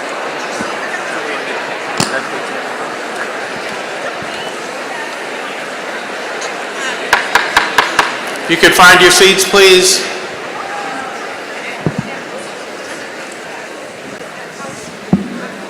Folks, Mr. Prindiville's motion was out of order, so we're going to move on. And he understands that. Next is the Health Department. Do we have health? Or? Question? Health Department. Did we have a hold on the Health Department? I have a question. Okay, I'm sorry. Somebody's saying I have a question, and I don't see them. Right here. Standing right here. Okay. Okay, just... Albert Jordan, Roosevelt Yes, Avenue. I want to talk about curbside trash. Is that Yes. Is this the time to do it? 'Cause Yes, sir. I'm confused. Now you're on. Okay, thank you. I want to leave curbside trash on the tax rate. I don't want to hire more employees, okay, to collect fees. And I do not want to use the revolving fund. Last year, we appropriated $92,000 for an assistant at the health department, and we're adding employees, and there was a big raise of $45,000 coming out of the transfer fund. And apparently Finance Committee approved this, and we don't have any money. And I'm trying to live in this town, okay, and I don't see a department head deserving a $45,000 raise in one whack and leaving out the rest of the hardworking department heads in town. I just want the public to be aware that these enterprise fundings things I have 2 pockets, and I'm not going to be getting a bill for $300 or $400 a year. I want it on the tax rate, and I will support the override for the tax rate. But I do not want a separate bill coming in and hiring more employees. I thought we had employees now that we couldn't afford, and one employee isn't going to be able to collect all this money that they're talking about. They're ludicrous. Thank you, Mr. Jordan. Thank you. Question? Yes. Yeah, this is very basic. There's 2 lines here. One says waste collection, and the other says curbside collection. Could somebody explain what those mean? Yes, Mr. Petty. And please speak up when you get to the microphone, because to me, you're a bit of a sea of people out here. So thank you for speaking up. Alexa. Andrew Petty, Director of Public Health. So the waste collection has expenses at the transfer station, which also include the landfill monitoring expenses. Curbside collection is just the cost for curbside collection. So that would be trash collection, recycling collection and processing, and then the disposal of the material for solid waste and the processing of the recycling material. Thank you, Mr. Petty. Hi, quick question on the community development and planning. Okay. Stacy Bell, 38 Crestwood. Just a very quick question. It was mentioned in the proposal there's going to be a cut to, among the other full-time staff, the grant writer. I'm wondering how you're going to account for the loss of future grants or current grants we'll have to give up without that grant writer staff. How is that being factored into the budget? Mr. Keiser. Thank you. Good evening. Thatcher Keiser, Town Administrator. So the position in the budget is grant coordinator. As I've said many times, everybody that works for the town is a grant writer. The grant coordinator position, in addition to writing grants and specializing in it, the position was to help us to coordinate, to meet the reporting requirements, timing requirements, all of the regulatory requirements of any and all grants that we receive under the constrained budget scenario that we were faced, where we had to make choices and make cuts. The plan in the current balanced budget is to move the regulatory tracking into the finance department and have basically department heads and other key staff continue writing grants, managing grants on top of all their other duties. Ideally, we would like to have that position back in order to be much more efficient and allow our department heads and key staff to stay focused on their core function. But under the budget constraints we were faced with, we had to make these tough choices. And so what I take from that is that you're not factoring any less grants received, even though the loss of the position. Is that right? That is our desire. That will be challenging, just workload, based on workload and such, but our desire is to keep applying for any and all grants that we hope to achieve. Thank you. Okay, I have that as the last hold, and now we're going to... Sure, go to the microphone.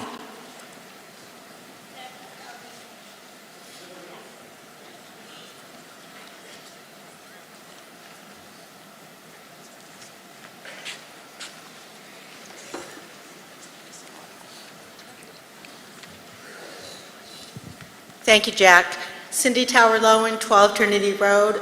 The follow-up is the finance director will take over that position or those responsibilities, but can you share with us exactly how many grants that position has already obtained?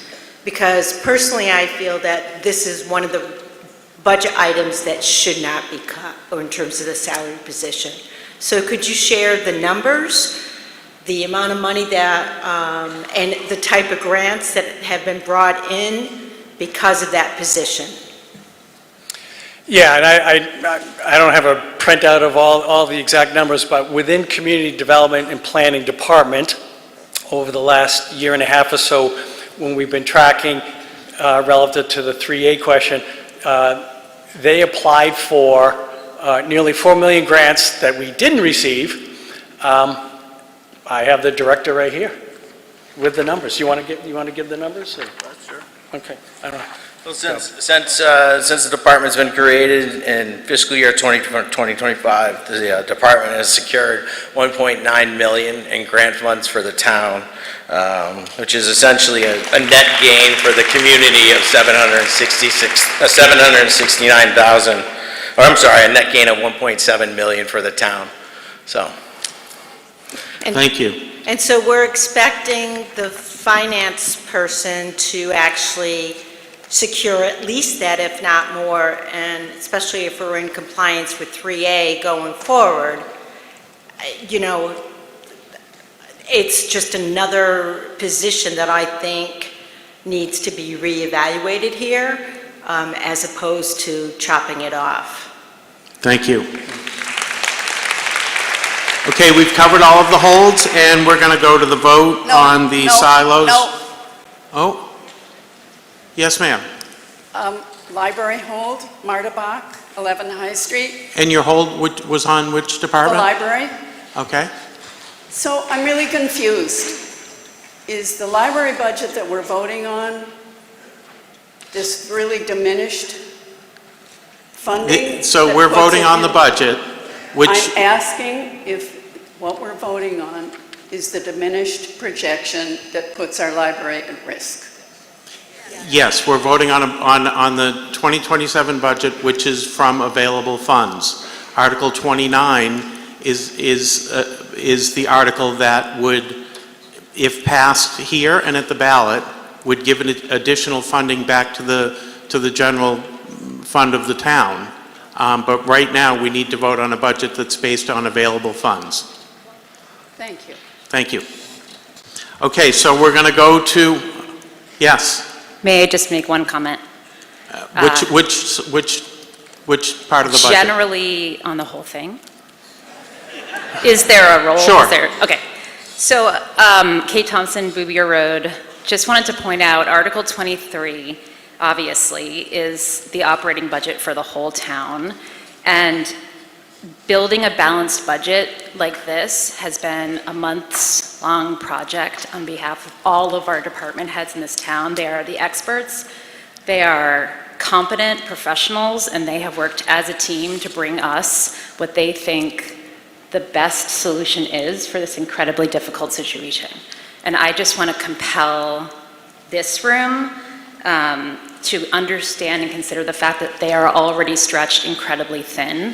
Some of them are doing 2 to 3 jobs. And I think we should, as a group, respect their recommendation and vote yes on this budget and move on to talking about an override. Thank you. Okay, now I'm going to go to the vote. So we have 11 different sections to vote on the budget, folks. Seeing how we've had all of the deliberation, we're going to do a hand vote on each one. So I'm going to start with, I have a motion that the sum of $4,608,544 is appropriated for general government. Do I have a second? Thank you. If you favor the article, please raise your hand. Those okay, could you go to the microphone and explain your point of order, please?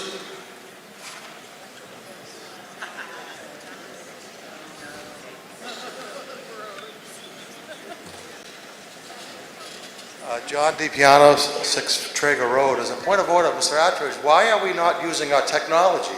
Why are we going back to a hand vote? I'm sorry, but on particular articles, why are we carving out hand votes versus technology use? because our bylaws allow me the right to choose the way that we vote.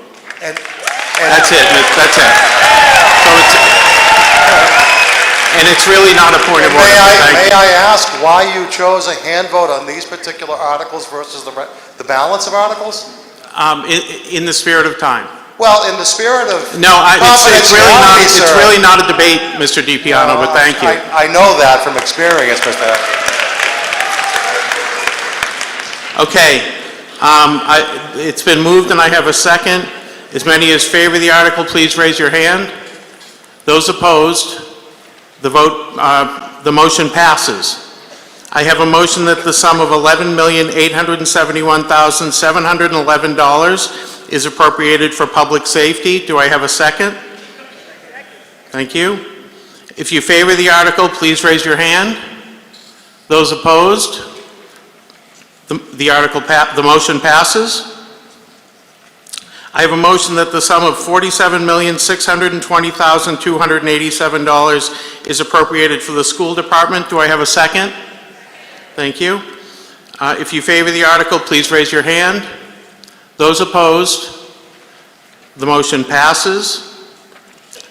I have a motion that the sum of $6,862,170 is appropriated for public works and facilities. Do I have a second? Thank you. If you favor the article, if you favor the motion, please raise your hand. If you oppose, raise your hand. The motion passes. I have a motion that the sum of $881,569 is appropriated for human services. Do I have a second? Thank you. If you favor the motion, please raise your hand. If you oppose, please raise your hand. The motion passes. I have a motion that the sum of $1,870,167 is appropriated for culture and recreation. Do I have a second?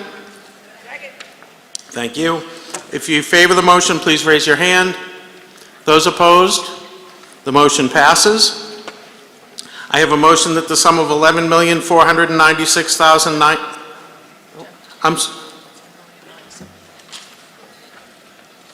I have a motion that the sum of $10,971,016 be appropriated for debt service. Do I have a second?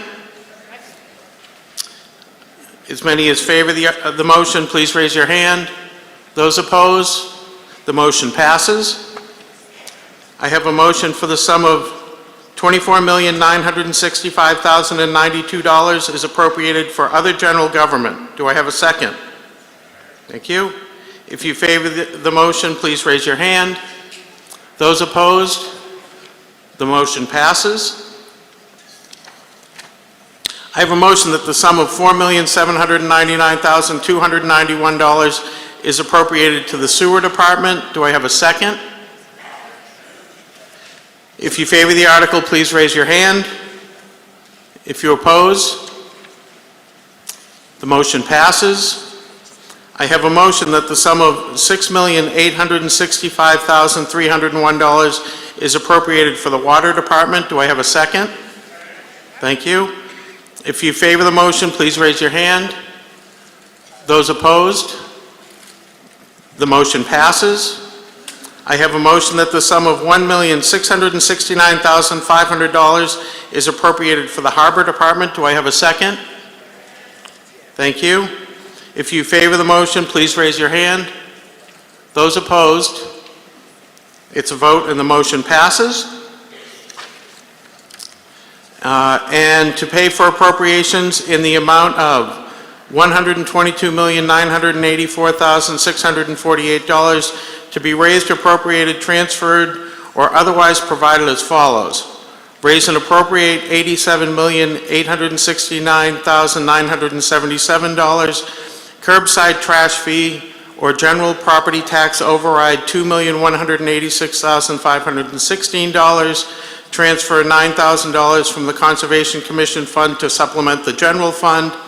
Transfer from the sewer fund $154,743 to the general fund for indirect costs. Transfer from the water fund $287,641 to the general fund for indirect costs. Transfer from harbor fund $166,666 to the general fund for indirect costs. Sewer user fees $4,799,291 to fund sewer budget. Water user fees $6,865,301 to fund water budget. Transfer $550,000 from harbor retained earnings to fund the harbor budget. Harbor user fees $1,119,500 to fund harbor budget. And that completes the budget article.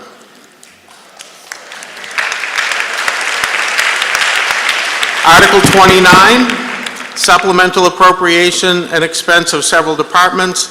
I have a motion that the town raise and appropriate the following amounts contingent upon the passage of a Proposition 2.5 override, so called. Should this article pass and a subsequent tier at the ballot passes, this town meeting will have made appropriations for FY 2027. Those appropriations are included in the motion and are as follows. Tier 1, General Government, $423,625. Public Safety, $119,982. Public Works and Facilities, $259,286. Human Services, $76,171. Culture and Recreation, $356,183. Other General Government, $34,317. Total first year Tier 1 is $1,269,564. Tier 2, General Government, $1,180,302. Public Safety, $333,464. Public Works and Facilities, $329,286. Human Services, $136,171. Culture and Recreation, $973,941. For a total of year one of Tier 2 is $2,805,236. Tier 3, General Government, $1,250,302. Public Safety, $546,946. Public Works and Facilities, $477,286. Human Services, $196,171. Culture and Recreation, $973,941. Other General Government, $852,072. Tier 3, total year one, $4,296,718. We're going to have a presentation. I believe Mr. Fox is going to come up, Chair of the Select Board. And when we have, after the main presentation and we get into comments from the audience, we're going to have 2-minute limits from the debate after that. Mr. Fox? Mr. Moderator, point of order. Yes, sir. Please explain to me when the town ratified its bylaws to go back to a hand vote after we went to these 2 years ago. That's my first question. Okay, can I answer that for you? Yes. I believe I have three ways at my disposal that I can use for voting in the town, and the third was recently added with the electronic voting devices, and it allows me the latitude to use them or not. So your latitude allows the mob to just say, we go to a hand vote when it benefits us, yes or no? That's the moderator's discretion. It's your discretion. Yes. But then why the hell do we have these stupid clickers, Jack? Seriously, this is a serious question, and it's a fundamental question. We're all here, excuse me, sir. Yep. We're all here at town meeting. We've sat here with the clickers all night, just like we have suffered for the last 3 years with. And all of a sudden, when we're pushing overrides and we're pushing Prop 2.5, we're going to go back to the hand count, and there's not a single teller in the room to actually take the tally. Yes, there are tellers, by the way. Where? The tellers have been sworn in before the meeting. Okay, where are they? I don't see them coming down the aisles counting the votes. You people are usurping the right of the voter. Not only that, you shut down another citizen on the whole thing. This is fundamentally disgusting, and every one of you should be ashamed. Okay, Mr. Fox? Mr. Fox? Good evening. Just on that, good evening, everyone. Let's change the tone a little bit, hopefully. I'm Dan Fox from the Select Board, and I will be presenting Article 29 with Melissa Klukas from the School Committee. As we just heard from Finance Committee Chair Alec Goolsby, Marblehead faced a $7.7 million deficit. Oh, not yet. Not yet. All right. Take one. $7.7 million deficit in preparing the balanced budget. Creating the budget required cuts across the town, impacting all municipal departments and the schools. With 43.5 positions eliminated and a significant reduction in services. This article is how we can fund the restoration of positions, maintain quality municipal services, and invest in improvements. The Select Board is proposing a multi-tier, multi-year Proposition 2.5 general override to address this deficit. There are 2 steps in passing Proposition 2.5 general override. 1, the vote at town meeting tonight, and 2, a town-wide vote at the ballot. Next slide, please. So why are we here tonight? We're simply here to get the override on the ballot. There will be no voting on tiers tonight.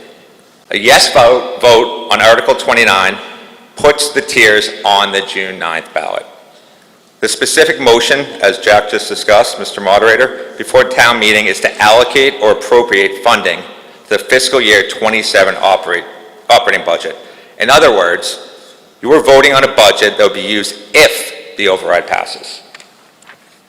Tonight, we will outline the full scope of the override the Select Board is proposing. Again, tonight's vote is not on the tiers. It's just about the allocation of additional funds for expenses in fiscal year 27. In regards to the curbside trash collection, there will be a separate override question on the June 9th ballot related to curbside trash collection, regardless of whether or not this article passes tonight. Town meeting is not voting on curbside collection tonight. The budget approved just before in Article 23 already funded curbside collection through a fee imposed by the Health Board. Again, regardless of what happens tonight, the Select Board will be putting that override on the ballot on June 9th.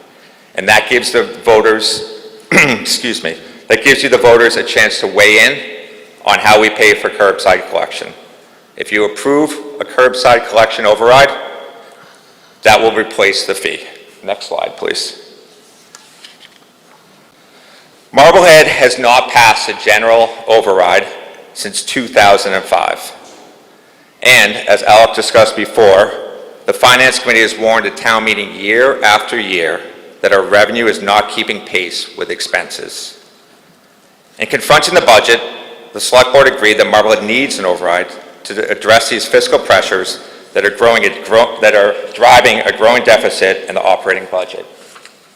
As you can see up here, where the two lines meet, the blue line is available revenue, the red line is total expenses. In fiscal year 27, with the budget that you just passed, we are equal. However, if we do not have an override, our expenses will continue to outgrow our revenue, and in 2 years again, you will have a $7.7 million deficit without an override. Next slide, please. In preparing an override proposal, the Select Board wanted to balance competing needs and priorities, as well as a wide range of voter appetites for an increase in property taxes. We heard so many different options from citizens about what should be in the override that it was impossible to just land on one choice. We wanted to give voters the say when considering which needs to fund. Those options can be broken down into 3 categories. 1, do we want to fund the bare minimum to keep our town government running and provide limited services to the community? 2, do we want to maintain services at roughly the level they are today? And 3, do we want to bring back positions that have been cut in prior years due to budget pressures and invest further in our community? This is where the tiers come into play. The tiers build on each other. Each tier includes the items in the prior one. Tier 1, partial restore. Return some of the positions and services that were cut in the budget, but not all of them. On the town side, in Tier 1, we'd be bringing back 15 out of the 20 and a half full-time employees that we'd be losing. Tier 2, build. Funds the restoration of additional positions and services. Tier 3, invest. Restores positions and services that were cut in prior years and makes additional investments into the town. Voting on a tiered override will give all Marblehead voters a say in the solution to a challenge that impacts us all. Next slide, please. Up here, as shown in this bar chart, each tier is implemented over 3 years, with funds being drawn down from the override as needed per year versus taking it all at once. This phased approach saves taxpayers money and allows them time to plan.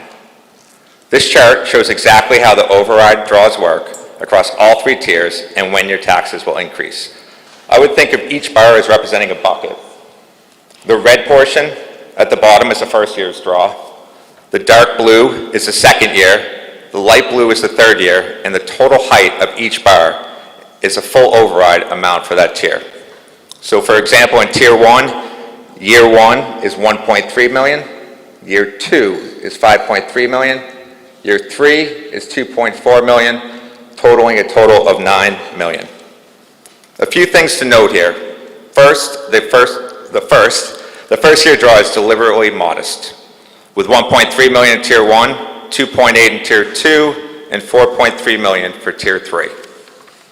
And second, the bulk of the funding comes in the second year. That is intentional.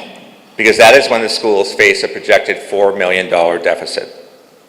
We have promised through a memorandum of understanding voted among the Select Board, the School Committee, and the Finance Committee that these are the maximum our override proposal will increase taxes per year. We have also promised that we will not come back to you as the taxpayers for at least 3 years. So to summarize, one vote this spring, phased draws as discussed up here as the money is needed, and a promise not to return for at least 3 years. Next slide, please. I know this is hard to see.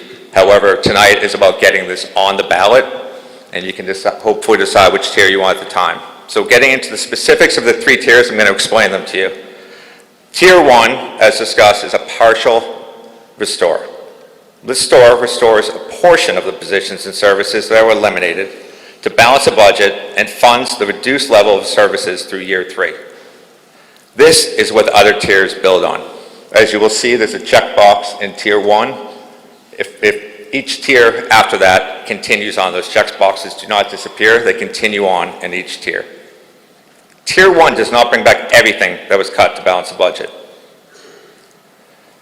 Instead, it funds the positions that are critical to provide a reduced version of the town services Marblehead is accustomed to. The value of some of these positions will be obvious to citizens. Tier 1 provides enough staffing and funding for the library to obtain an accreditation waiver. However, we will still have reduced hours at the library under Tier 1. It funds the Council on Aging Nutritional Coordinator. This is a vital position for seniors who rely on the lunch program at the Council on Aging. It funds the positions of 2 custodians, so only 2 custodians we do have, both at Mary Alley and Abbott Hall.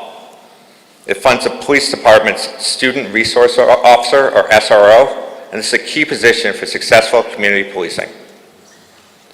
It funds key personnel at the Department of Public Works, a heavy equipment operator, a laborer, and part-time clerk. These are the people who keep our streets plowed in the winter, fill the potholes, and maintain our infrastructure. It also funds behind-the-scenes positions that allow for efficient functioning of town government, such as a senior clerk in the Finance Department and the Director of Community Development and Planning. I'm going to now turn it over to Melissa from the School Committee who will explain the impact of Tier 1 for the schools.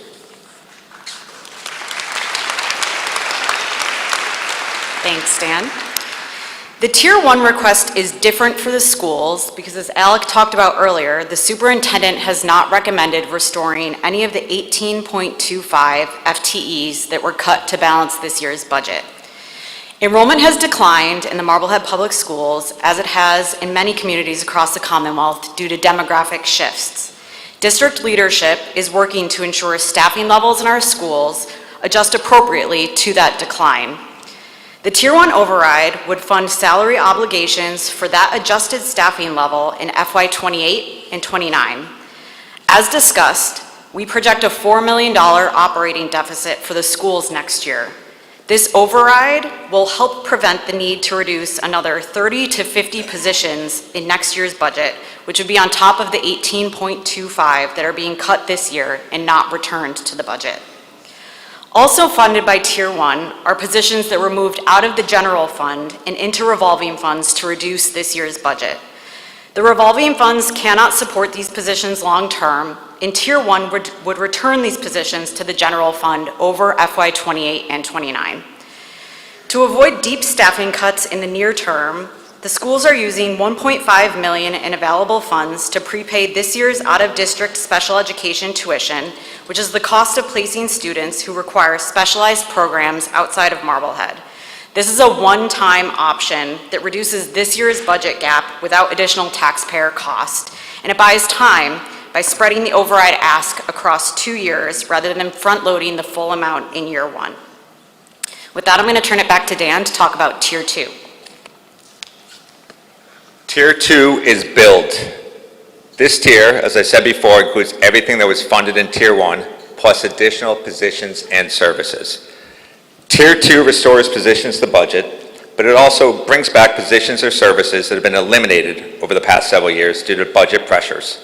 In particular, Tier 2 funds a social worker at the Council on Aging, fully restores library staffing and services, a GIS position at the Department of Public Works. It funds $450,000 in building maintenance, 1 police officer, 2 firefighters. It restores a special clerk in the town clerk's office, an IT director and budget analyst in the finance department, and it restores an assistant planner and conservation agent. On the school side, it funds $150,000 in annual technology leases for classroom instruction beginning in the 2nd year. And importantly, full-day kindergarten. Marblehead is currently one of the only communities in Massachusetts that charges family for full-day kindergarten. Melissa's going to talk about Tier 3 as well as potential tax impacts. Tier 3 is invest. Again, Tier 3 includes everything in Tiers 1 and 2, and then makes further investments into town and school services. For the town side, Tier 3 funds 1 specialized heavy equipment operator, 1 foreman, 1 additional police officer, 2 additional firefighters, 1 grant writer, $60,000 in community mental health needs, $1.5 million in recurring capital expenses across the town and school budgets, $100,000 in curriculum and professional development in the schools, and an in-district special education program for 18 to 22-year-olds who are entitled to educational programming and are currently being sent out of the district. Next slide, please. This slide shows what the override actually means for a typical Marblehead homeowner using the median assessed home value. Let's walk through Tier 2 as an example, which is the $12 million option. The 3 bars show how the tax increase phases in over 3 years. In year 1, your taxes would go up $280. In year 2, another $676. In year 3, another $274. So by year 3, a median homeowner is paying $1,230 more per year than they are today. That number includes the Prop 2.5 override, or Prop 2.5 increase already, so this is the pure number that your taxes would increase. The reason that it phases in over 3 years rather than all at once is intentional, so that families can plan for it and adjust gradually over time. With that, I'm going to turn it over to Dan to talk about how the voting on the override works. Thank you. Next slide, please. So even though we aren't voting on this tonight, we have gotten a lot of questions about what this ballot will look like. So we would like to take a little time to explain that. As you can see on this slide, we have advisory language from the Elections Division of the Secretary of State's office. Questions 1, 2, and 3 are separate questions. And as I mentioned before, you will have a 4th one on trash. You may vote for or against each question individually. Each question requires a majority of those voting on that question to pass. If more than one question passes, the question with the highest dollar amount will prevail. Next slide, please. Here is a sample ballot. Again, you'll be asked to vote on each question. So for instance, if you are opposed to the override, clearly you vote no on all of them. A voter who supports Tier 1 would vote yes on question 1 and no on questions 2 and 3. A voter who supports Tier 2 would vote yes on questions 1 and 2 and no on 3. A voter who supports Tier 3 would vote yes on them all. Only one tier will take effect, even if multiple tiers receive more than 50% yes votes. When the votes are tallied, the tier with the highest dollar value that gets more than 50% of yes votes is the one that takes effect. So up here you will see that even though question 1 had a higher majority, question 3 prevails because it's the highest dollar amount that had a majority. Next slide, please.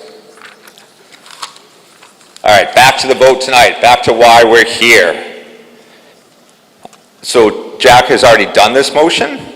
The one thing that I would like to point out here is that this motion accounts for voiding tiers that are not implemented.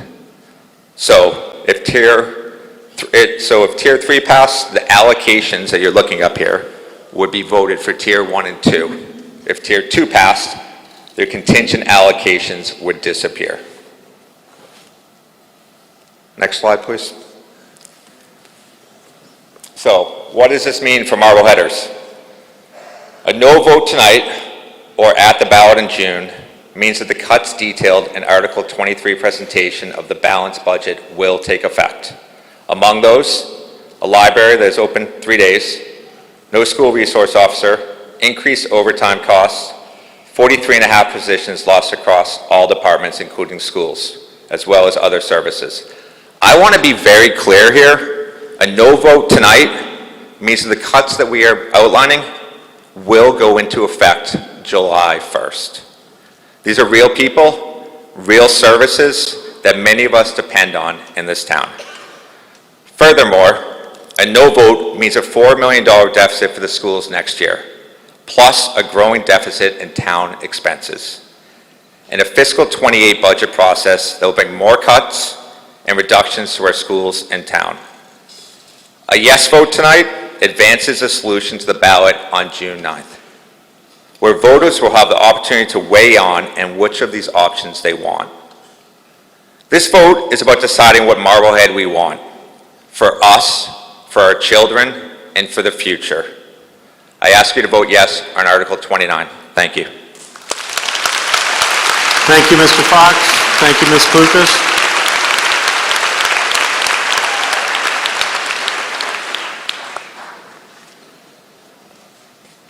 We have a speaker. Yes, ma'am.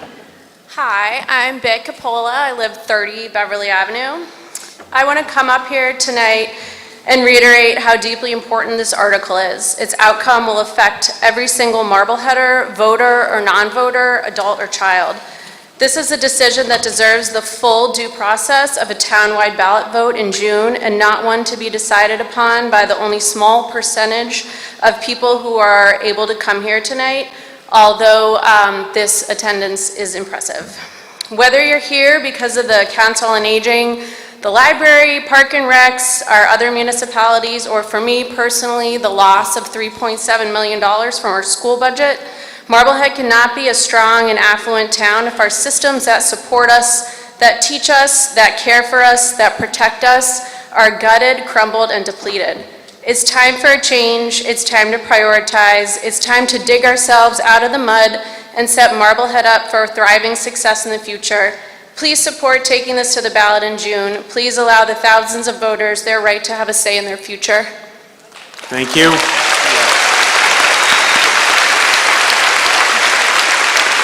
Folks, just a reminder, we do have a 2-minute clock on speakers. Yes, sir. What she said. I'll try to do this in less time than it took to win the Kentucky Derby on Saturday. Dave Weber, 11 Cliff Street in the Shipyard. I'm the parent of an MHS graduate and the grandparent of a young grandson who will be entering Marblehead Public Schools in the near future. Recently, I've been attending a lot of meetings of the Select Board, FinCom, and a number of the other committees. I guess retirement isn't as busy as I thought it might be. But as you've heard tonight, not just from BIT, but from the great presentation we just heard and from some of the other comments here, these issues are complex, tough choices. A lot of tough choices have already been made to get us to this point in our fiscal process. But while these issues are complicated and the process is sometimes hard to understand, Article 29 is actually pretty straightforward. As Chairman Fox has just said, a yes vote simply moves the decision of whether to approve an override forward to the June 9th ballot, while a no vote ends the process right here at town meeting and brings into bear all of the cuts that have been discussed in the balanced budget portion of tonight's meeting. Throughout this spring, our school and town leaders have worked incredibly hard in collaboration both with each other as well as the hundreds of volunteers who serve on the various boards, committees, and commissions that help shape the budgets. That hard work deserves the full consideration of as many residents of Marblehead as possible, and that requires a yes vote right now on Article 29 to move the question forward to the townwide ballot in June. And if the multi-tier, multi-year set of override options is still a little confusing to you, don't despair, as we are not voting on those tiers this evening at town meeting. That's 2 minutes, sir. Thank you very much. Thank you. For your consideration.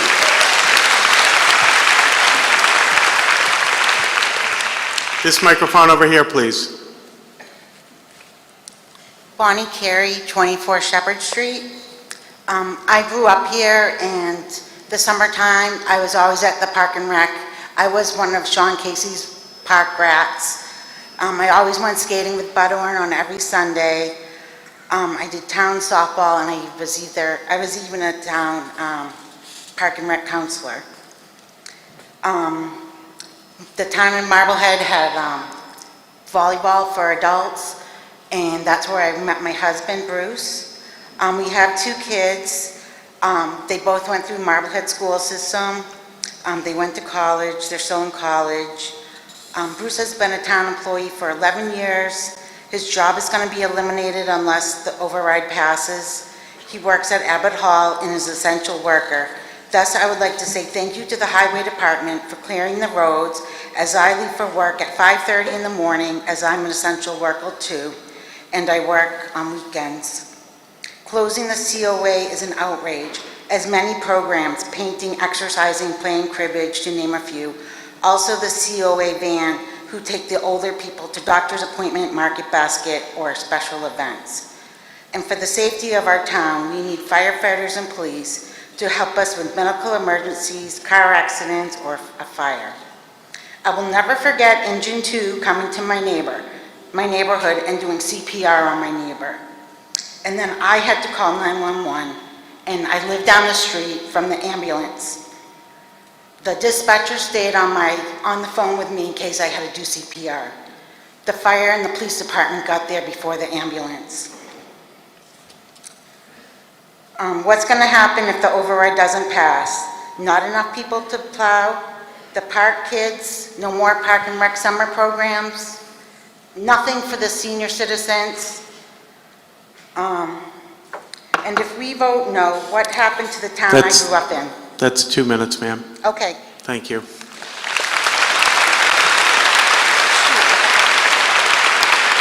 Yes, sir. Name and address, please. Hi, I'm Steve Silva, 19 Kenneth Road. I fully support this Article 29. I am concerned about how it's going to be on the ballot. I can see some confusion. Maybe I'm misinterpreting how it's going to be implemented, but I could see how someone might, for instance, vote for Tier 2, yes, but no on Tier 1. And, you know, if something like that happened, we might not get the, over 50% on Tier 1. Another example would be, I vote for Tier 3, no on Tier 1, no on Tier 2. Again, I'm worried about this confusion. Am I misinterpreting how this is going to be on the ballot? Mr. Fox. I mean, I agree, it's confusing for a lot of people if you haven't been doing this nonstop. What I would recommend is that tonight is about getting it on the ballot. From tonight, we have 5 weeks to explain this, and I would recommend that you pass Article 29, and I promise you that you can call me or whoever, we will be educating over the next 5 weeks. We've been focusing on getting past Article 29 for now. Thank you, Mr. Fox. I would recommend that we look at how we can, if you vote for Tier 3, it automatically votes yes for Tier 1 and 2. There's got to be a way to do that. Unfortunately, that's not allowed by law. So I understand what you're saying. However, we have had our legal counsel look at this and to talk to the office, and that is not allowed by law. We did look into all this. I do appreciate that. It would make it a lot easier. Yeah, you're going to allow a lot of confusion. I think there's got to be a solution. Thank you. Thank you, sir. Mr. Goodman. Thank you. I'm going to let the speakers that are standing up finish up, and then we'll move forward with the vote. Mr. Goodman. Thank you, Mr. Moderator. Carl Goodman, 21 Amherst Road.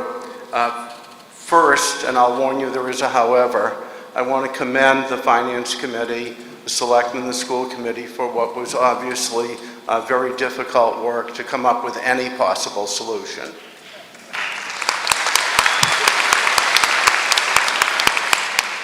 Secondly, I appreciate the members of the Select Board and the School Committee who offered to meet with those of us who had questions this week at Dunkin' Donuts, and I thought that that was important. I know I had a number of questions answered. Now the however.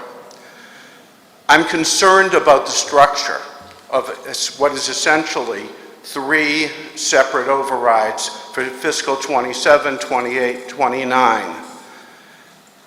What it does is it says we're going to give town government the ability to spend money at higher limits without having the opportunity to evaluate on a yearly basis what we think they've done to deal with future problems. And as we increase this base, the very same problems that drive this budget shortfall, being uncontrollable expenses of retirees and pensions, etc., will be built on a bigger base so that you get almost a geometric increase. The MOU is lovely, but I can't really say thank you for a promise that you're not going to come back during this 3-year cycle to ask for even more money. So you'll receive support, but I think that the town leaders need to pay attention to 2030, because with this increase in this base, you may not find the townspeople to be as willing to address the issue in this manner. Thank you. Thank you, Mr. Goodman. Good timing. Mr. Moderator, can I answer that? Mr. Goodman, I thank you. I enjoyed meeting you at Dunkin' Donuts the other, am I doing something there? Other day as well. I hear what you're saying, and I think, as you know, there are guardrails beyond the MOU. And the biggest guardrail is this here tonight. If we come forward with a budget that you don't think that we're doing our job, you can vote against it, or you can put holds on it. This Select Board and School Committee and Finance Committee are going to work. We have already found efficiencies. We will continue to work on efficiencies for that. So I do appreciate your comments. They are well heard, and we will continue to work to stay within those. And if we don't, this is the group who can keep us in line. Thank you, Mr. Fox. 2 more speakers over here. Thank you. This is Jean Lampkin from Devereux Street. I'm speaking to endorse a yes vote to place this article on the June 9th ballot so the voice of the town can be heard. Attending town meeting tonight gives us the privilege and the responsibility to make a decision for thousands of our neighbors. We might consider each of ourselves a representative for 12 or 13 of our neighbors who are not able to be here tonight. This override is a significant town decision. Town meeting and town election are the essential elements of our town governance. Over the past 5 years, town election turnout has varied from a low of 20% to a high of 40%. While we may disagree on how to vote, let's unite to increase voter turnout. Find those 12 neighbors you're representing tonight and encourage them to make a plan to vote on June 9th. Let's move turnout from 20 to 40% to more like 60 or 80%.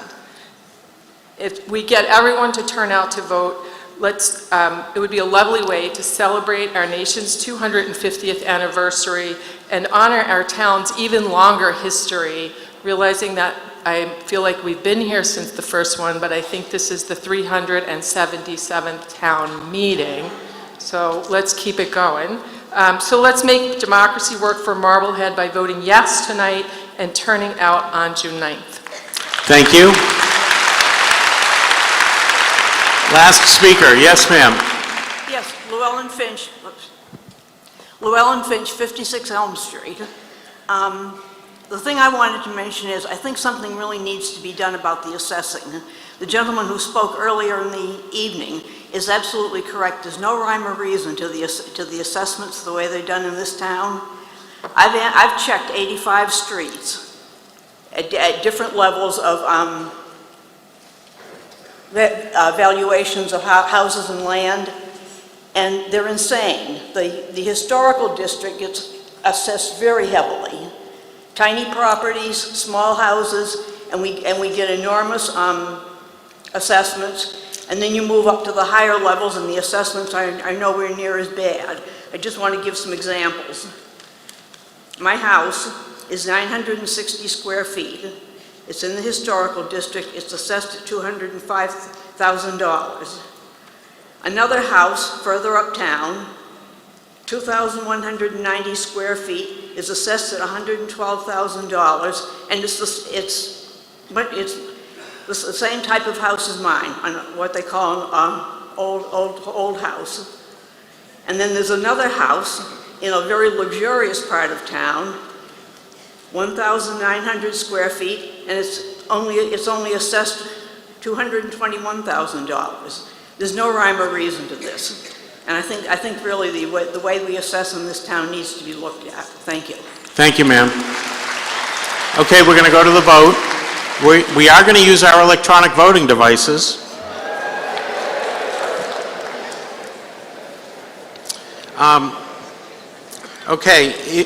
Going to the vote. For Article 29, if you favor the article, vote yes. If you oppose, vote no. 1 minute voting starts now.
Article 29 passes with a vote of 1,227 to 159.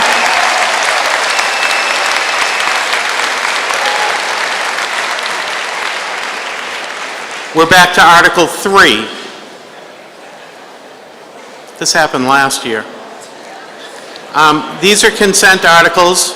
We're going to have two motions with consent articles. Folks, I need 300 people for a quorum, so don't everybody go away. The consent articles are assume liability, which has to do with our assuming liability from the state with Chapter 91, accept trust property, which there is no trust property to accept, for the town to authorize town officers to lease such property, contracts in excess of 3 years, and financial assistance to allow conservation to reach out for funds that they might be able to get. Article 3, consent articles. Do I have I have a motion. Do I have a second? Thank you. Do I have any speakers? We're going to go to a hand vote. All those in favor, raise your hand. Those opposed, it's a vote, and Article 3 passes. Article 4, amend zoning bylaw, 3A multifamily overlay district. Because any zoning, this article's moved, do I have a second? Thank you. Because any zoning change requires a public hearing of the planning board, I would like to invite Barton Height, Vice Chair of the Planning Board, to give the report of the planning board's recommendation, and I think Brendan's going to do that. I'm here to provide the planning board for the Article 4 amended zoning bylaw for 3A multifamily overlay district. On March 10th, 2026, the planning board held a public hearing on Article 4, the 3A multifamily overlay district. The board opened the hearing for public comment. Following deliberation, the board voted unanimously 5-0 to recommend that Article 4 be brought before a town meeting.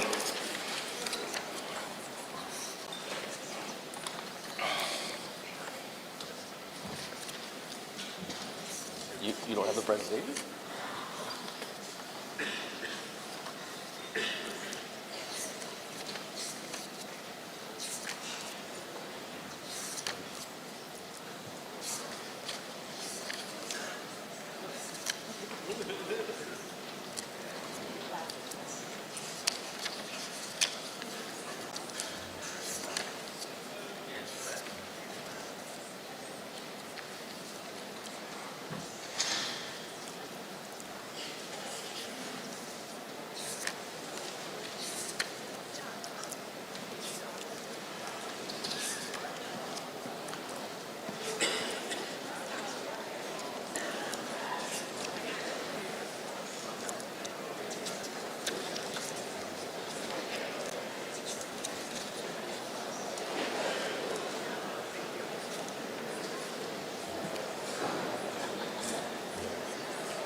We good?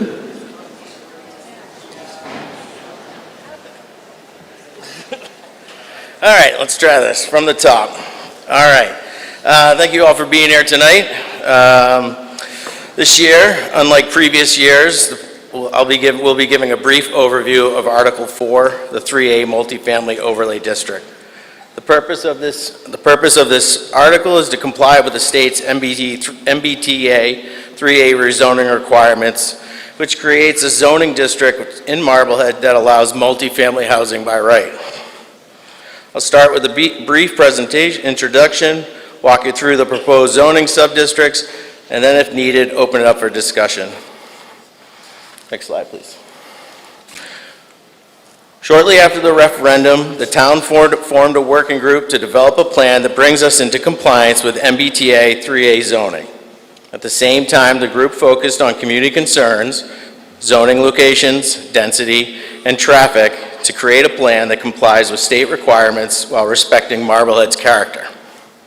To address these concerns, the working group removed two of the original subdistricts, Tioga Way and the Pleasant Street subdistricts, and created a new district called the Tedesco subdistrict while retaining the Broughton Road subdistrict from the previous plan. After several months of work, the group submitted the revised 3A plan to the Executive Office of Housing and Livable Communities, or the EOHLC, for preliminary approval. In February, the plan received preliminary approval. Here, you can see the two 3A zoning districts in the revised plan, the Tedesco subdistrict and the Broughton Road subdistrict. The Tedesco subdistrict was selected because it moves development away from the town's more congested roadways, shifting potential traffic impacts to the edge of town and addressing concerns raised in the previous plan. While this plan shares the same overall purpose and scope as the previous plan, it places a greater emphasis on maintaining the town's character and aesthetics. Unlike the previous plan, which allowed mixed-use development in two subdistricts, Tioga and Broughton Road, this plan allows mixed-use development only in the Tedesco subdistrict.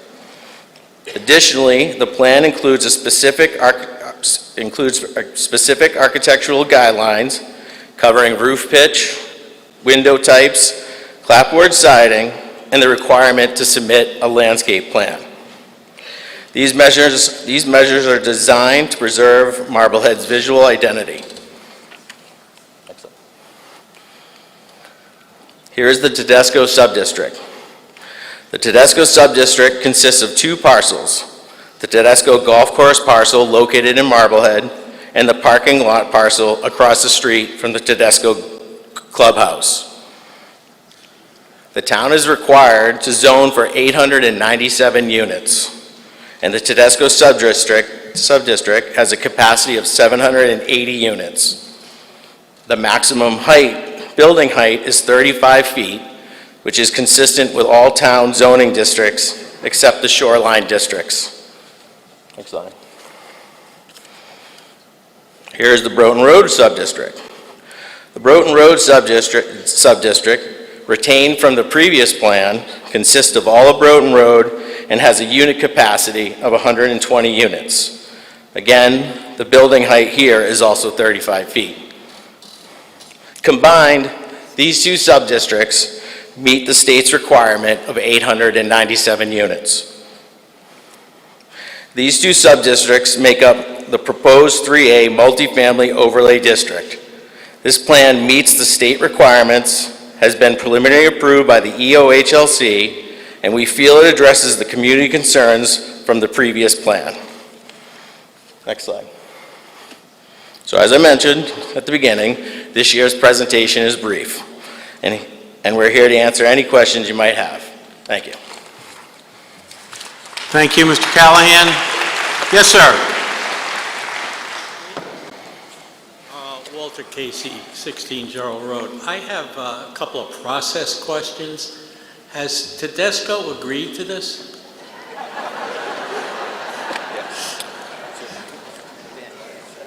Essentially, yes. They don't have to because it's a zoning overlay. But they haven't agreed, right? Excuse me? They have not agreed. They have agreed. They know about this. We've met with them, and we've answered all of their questions, and they, last I heard, are comfortable with what we're proposing. Okay, so how does this work? Can you be more specific? I plan on. Thank Just you. relax.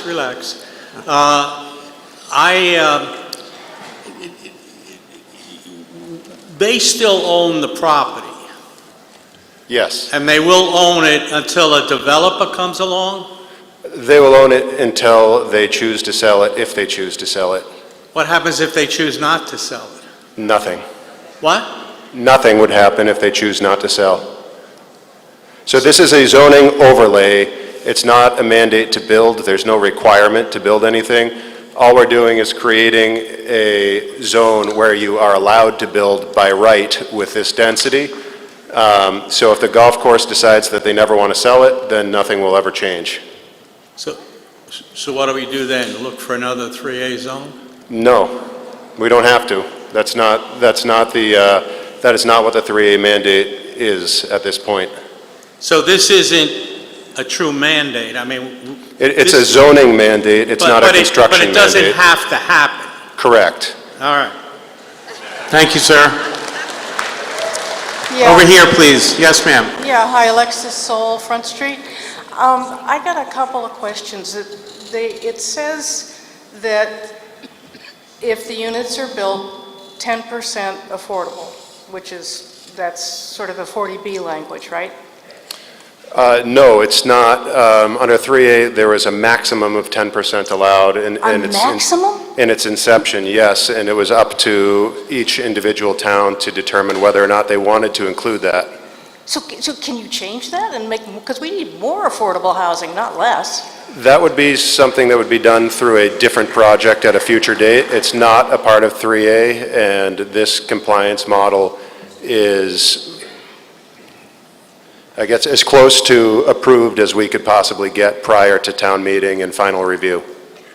So I'm sorry, so you're saying the state laws set a maximum of 10% affordable? Is that still correct? Yes, there's a maximum of 10% affordability. It's a bit of a confusing mandate with a little bit of conflicting stuff in there, but yes, it's a maximum of 10%. The planning board has chosen to utilize that, and that's the story. So Broughton Road right now is affordable housing, correct? Yes. And they're gonna tear down some of those buildings and build more, but only 10% of them will be affordable? That's a great question. The Broughton Road project actually has nothing to do with 3A as it's currently designed. They're able to do that as a 40B as is, and when you have a zoning overlay, you're able to build something that's by right within your zone. You're able to do 40B. You're able to go before the various boards in town to get special permits to go outside of the existing zoning. Or in this case of a 3A district, you can also build something that's compliant with 3A. It just provides an additional opportunity. It doesn't mean that it will be used at the time that something is developed or redeveloped. Does that make sense? Well, kinda. I mean, in a very convoluted way. It sort of really avoids the question of how do we house people. And that seems to me really important. Yeah, it's an interesting mandate. It doesn't really specifically address that. Thank you, ma'am. Ma'am, I don't think it's avoiding it here. It's just a different topic. So it definitely is a thing, though. And we are going to go to 2 minutes on speakers. Yes, sir, over here. Name and address. Just to clarify, are you treating this section as public comment or only questions and answers at the moment? Like, should I give public comment now, or are you going Yes, okay, sir. No problem. Okay, so Nick Ward, Rolliston Road. For those who are confused, I think our planning board member is, being quite polite. Like, the whole idea of the plan is a gimmick. This is a plan that is designed to block all development here in Marblehead, just so that those of you who are those of you who are uncertain about what the plan is designed to do are clear. Like, that is what it is intended to do, just so that we're clear, because it seems like some people are confused about what the goal is here. But for the last 2 years, I have been warned that if we allowed any new housing to be developed here in Marblehead, that my property taxes would be going up. Well, we didn't allow any new housing to be developed here, and I have a feeling, based on tonight's vote, my property taxes are going up anyway. Now, this plan takes off the board one of the options that we have to address the structural budget deficit that our own Finance Committee Chair addressed earlier tonight, which is to grow our tax base. That leaves us with 2 alternatives. One is cut services. That's fewer teachers, fewer first responders, fewer town staff that actually keep this place running. Or the other option, which I think is the one we're going to pursue, which is good, by the way, I'm for the override, but is to raise our property taxes. Now, last year, 3A went down at the townwide ballot by 5 points, which tells me that we need a 5-point swing to get housing reform done in this town. 5 points seems gettable to me. I don't know when we get it, but I hope we do, because I don't want to have to come back to town meeting every 3 years and be confronted with the choice of whether I would like my library to operate or whether I want to dig deeper and deeper into my pockets to pay more in property taxes. Thank you, sir. Yes, sir. Dan Name and address, Sinkowitz, Thank you. 33 Baldwin. This is basically just to put zoning in place. There are no costs to this. This is what the town does for us all the time. But the gentleman that was on just prior to me brings up a great point. If we do build more houses, we bring in more revenue, it helps us in our tax base. It brings the money in so we don't have to have overrides all the time. That's basically all I had to say. Thank you. Yes, sir. Rick Petoskey, 28 Brookhouse. My question concerns taxes, since that's what we've just been discussing for a great length. Is this property get reassessed if it passes? Does the property at Tesco Country Club get reassessed based on the permitted use under this zoning override? It does not. It does not? Correct. What is it current paying in taxes? That's not information that I have, as it's not relevant to 3A. And why doesn't a tax assessment change because of the new permitted higher density use? It's designated as chapter land, which means that they already have an incentivized tax rate and a deferred tax payment in the event that they choose to sell the property. But 3A has no bearing on that. Obviously, if they were to sell the land and the land were to be developed, it would have a significant tax rate change, but that's not rate change, but a tax amount change. But that's not what we're doing right now or talking about, really. I'm really confused here.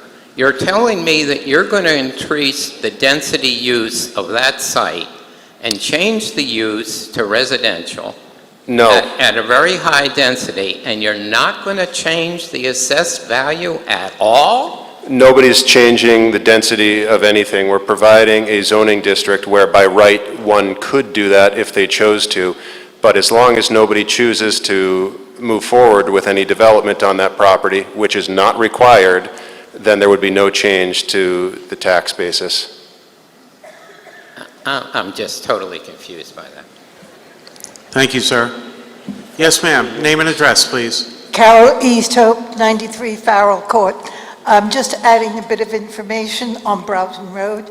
That is property that is owned by the Marblehead Housing Association, which actually is a state organization, not a local organization, but it is supervised by Marblehead Board of Directors. There is already a building that's going to be happening at Broughton Road, that is a multifamily, a large building, 3 stories. It will be mixed, affordable age, old, both senior housing as well as family housing. And that has been under development. It's been getting its various approvals for it. It's going to be density that is matched by the zoning. So it's going to happen at Broughton Road, whether you change the zoning or not, it's going that way. The rest of the property, it's just me, one building, the rest of the property will remain those two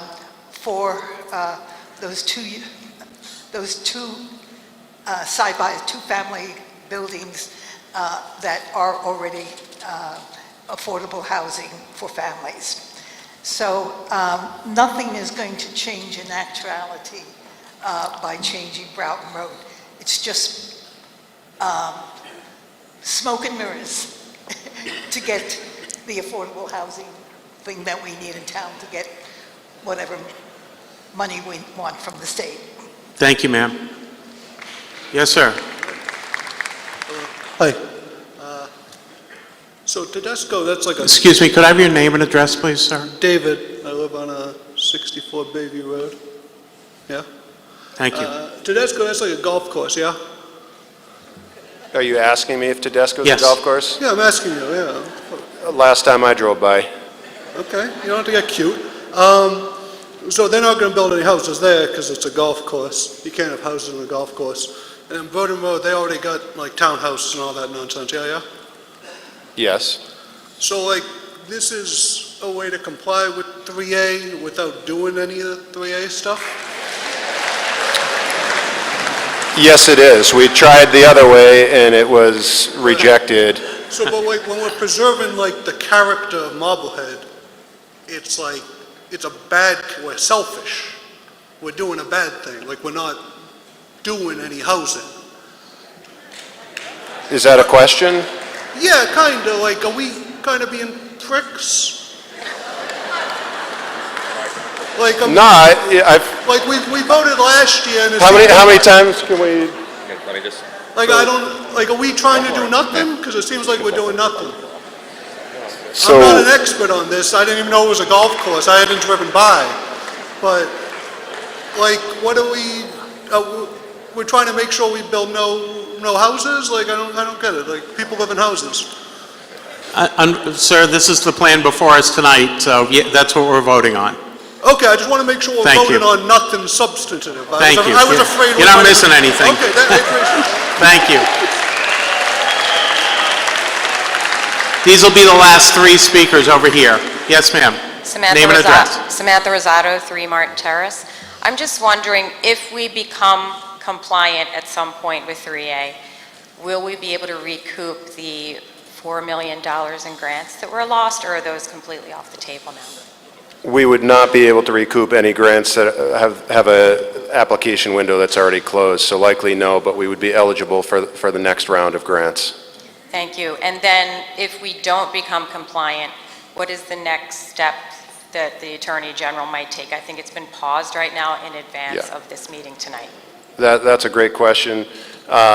They would probably remove the stay and pursue legal action against us. They've already filed the lawsuit, which is on hold, as you mentioned.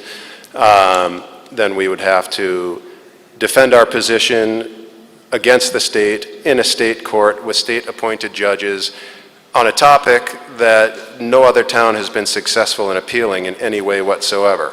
So basically, we adopt this now, or we go into debt paying lawyers so that the state can tell us how we're going to adopt it later in a way that might be less beneficial or a little more harmful to the town. Thank you.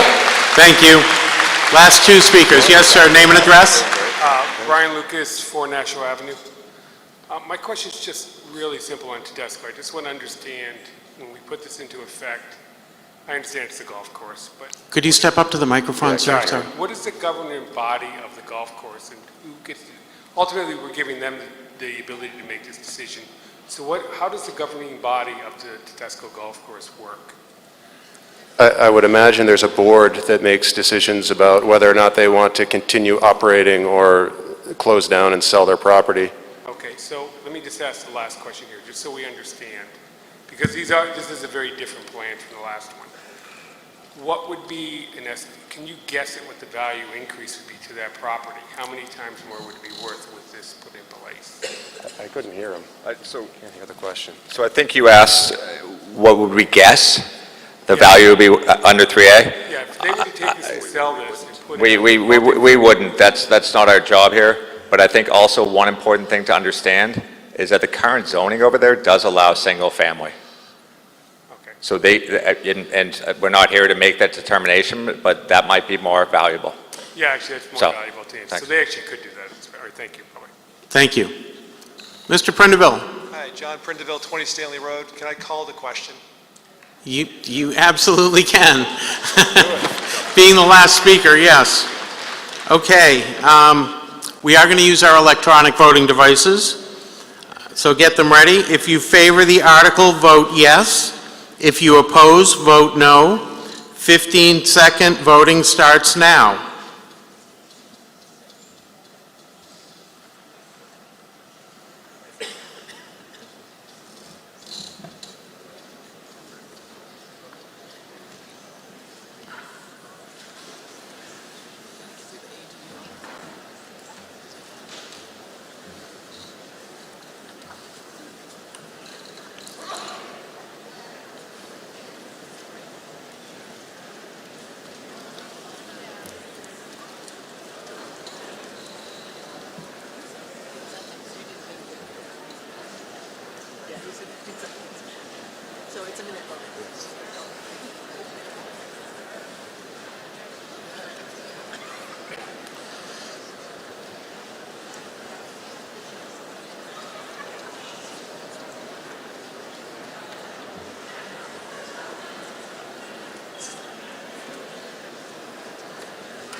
Article 4 passes of a vote of 881 to 82. Article 5, amend zoning bylaw accessory dwelling units. Once again, because any zoning change requires a public hearing of the planning board, Mr. Callahan is going to share the recommendation of the planning board and that they had a hearing on the topic. Mr. Callahan. I'm here again to provide the planning board report for Article 5, amend the zoning bylaw accessory dwelling units.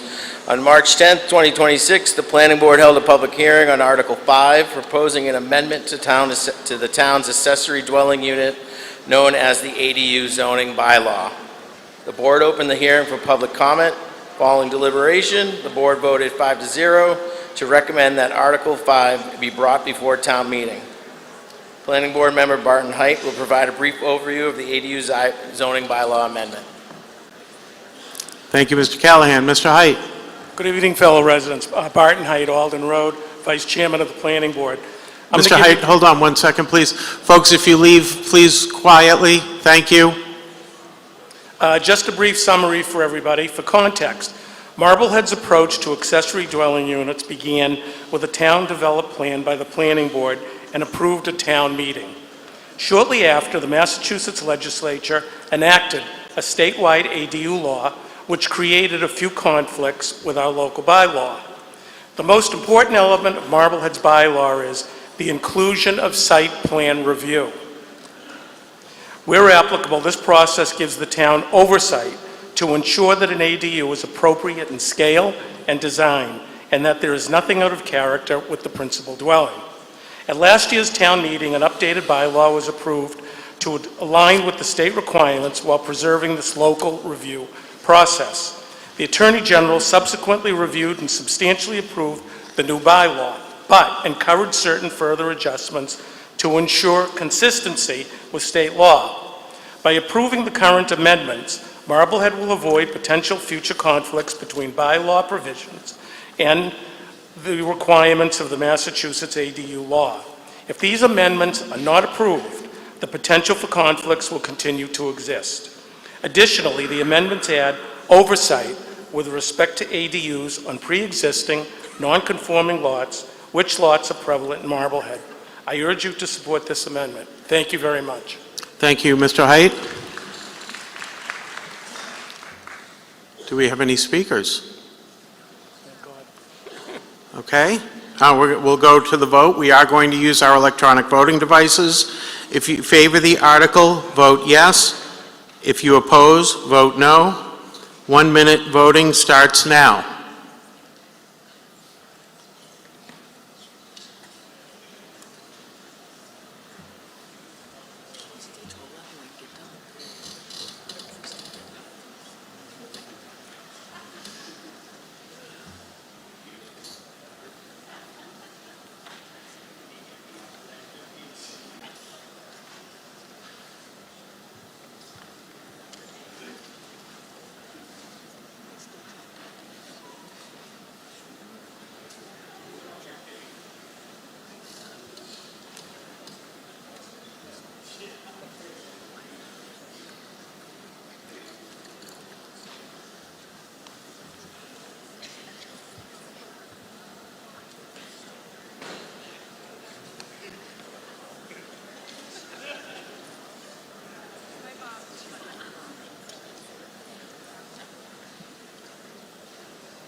Article 5 passes, 569 to 47.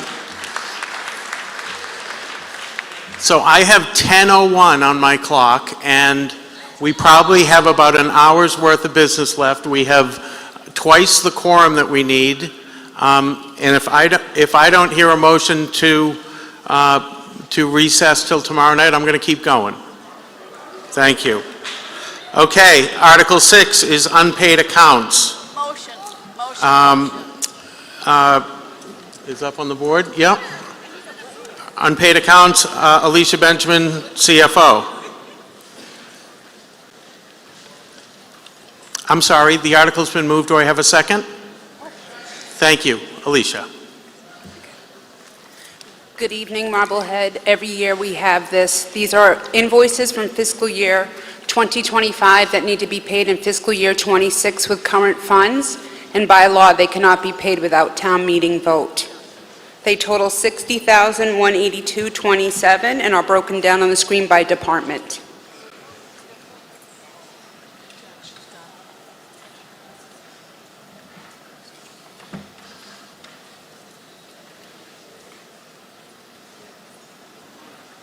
Hold on one second. This is a 4/5 vote that we need. I'm going to call for a hand vote, and if I see a unanimous vote, we're going to move right on. If you favor Article 6, vote yes. I'm sorry. If you favor Article 6, raise your hands. Those opposed? Unanimous. And the article passes. Article 7, Departmental Revolving Funds. The article is moved. Do I have a second? Thank you. CFO Alicia Benjamin. Good evening, Marblehead. Every year we have this. This is for voting the caps of the revolving funds that have been accepted under Mass General Law, Chapter 44, Section 53 and a half. Essentially, there's just departmental revolving funds. Park revolving's at $2 million, and you can see on the screen, and the next largest is the commercial waste at $1,367,598. The total is $4,272,898, which is actually less than last year's cap. Thank you. As many as favor Article 7, please raise your hands. Those opposed, it's a vote and Article 7 passes. Article 8, purchase of equipment of several departments. On this, I have a motion for indefinite postponement, but I do have Mr. Keyser that wants to make a statement on this. Good evening. Jack said I had to make a statement on this. Given the current fiscal constraints, and we've been utilizing free cash in the past to fund these type of projects, due to the funding restrictions, we're recommending indefinite postponement on this. It will be the same response on Article 10. Thank you, Mr. Keyser. Seeing no speakers, we're going to go to the vote. It's going to be a hand vote. If you favor Article 8, please raise your hand. Those opposed, Article 8 passes. Article 9, lease purchase. The article is moved. Do I have a second? Thank you. Alicia Benjamin, CFO. This is our standard article, and it's the only capital article that's being funded. This is due to our contractual obligation to pay our recurring leases. We are asking for $274,605 to be appropriated from free cash and $236,077 to be transferred from the waste revolving fund for a total of $510,682. Thank you, Alicia. Because this is a lease purchase, we need a two-thirds vote. Oh, I'm sorry, we don't, because it's a second-year payment. So we just need a simple majority to the vote on Article 9. If you favor Article 9, please raise your hands. Those opposed, Article 9 passes. Article 10, capital improvements for public buildings. I have a motion for indefinite postponement. Thank you. Thank you for the second. If you favor indefinite postponement for Article 10, please raise your hands.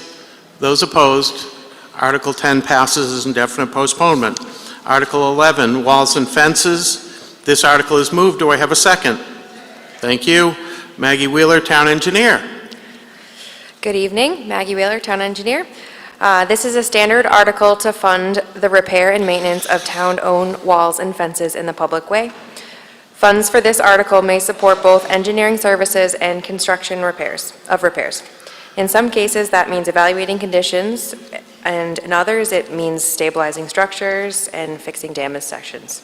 Many of these walls and fences support roads and sidewalks, so this work supports infrastructure and public safety. Thank you. Thank you, Maggie.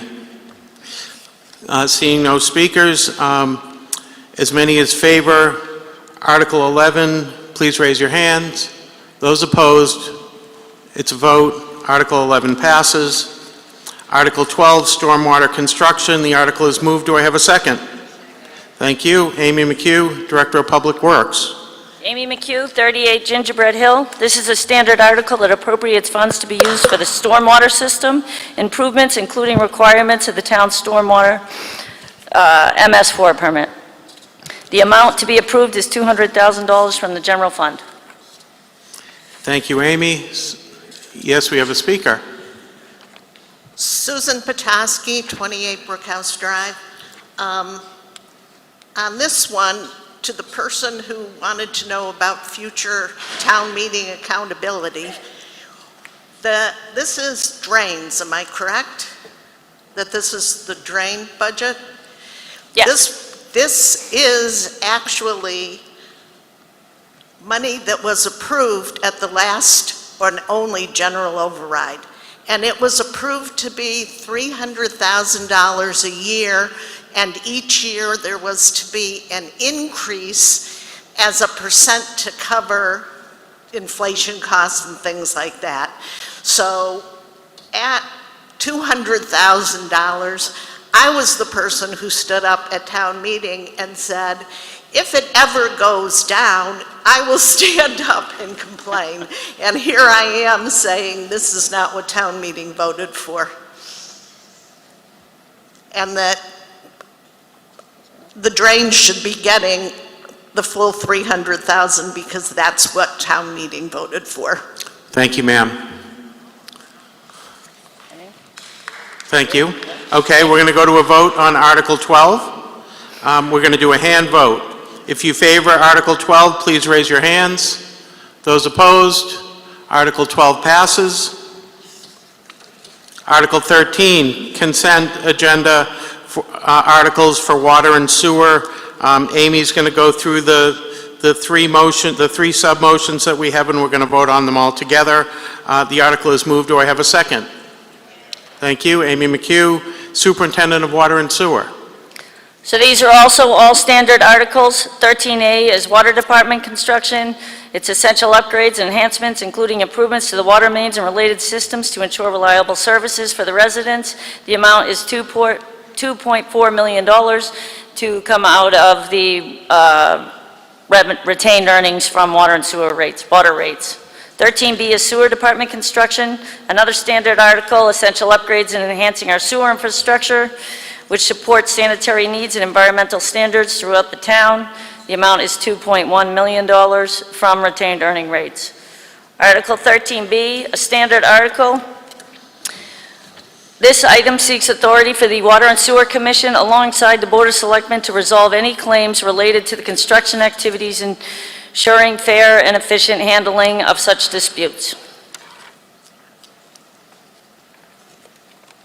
All set? Thank you. Seeing no speakers, if you favor Article 13, please raise your hands. Those opposed, Article 13 passes. Article 14, MWRA Local Water Systems Assistance Program. Amy McHugh, Superintendent of Water and Sewer. I have, the article's moved. Do I have a second? Thank you, Amy. This allows the opportunity for the town, through the Water and Sewer Commission, to secure an interest-free loan through the MWRA Local Assistance Program, supporting critical improvements to our water distribution network. We're looking to secure $3.5 million. It does not mean that the Water and Sewer Commission will be using this loan. It has to go through a lot more steps before that would get approved or would be become part of the system. Thank you, Amy. This vote requires 2/3, so hold them high, folks. If you favor Article 14, please raise your hands. Those opposed, it's a vote, and Article 14 passes. Article 15, proposed reclassification and pay schedule for administrative. This article is moved. Do I have a second? Thank you. Somebody from the Select Board. Alexa Singer. Hi, good evening. Article 15, the proposed reclassification and pay schedule. This is for administrative.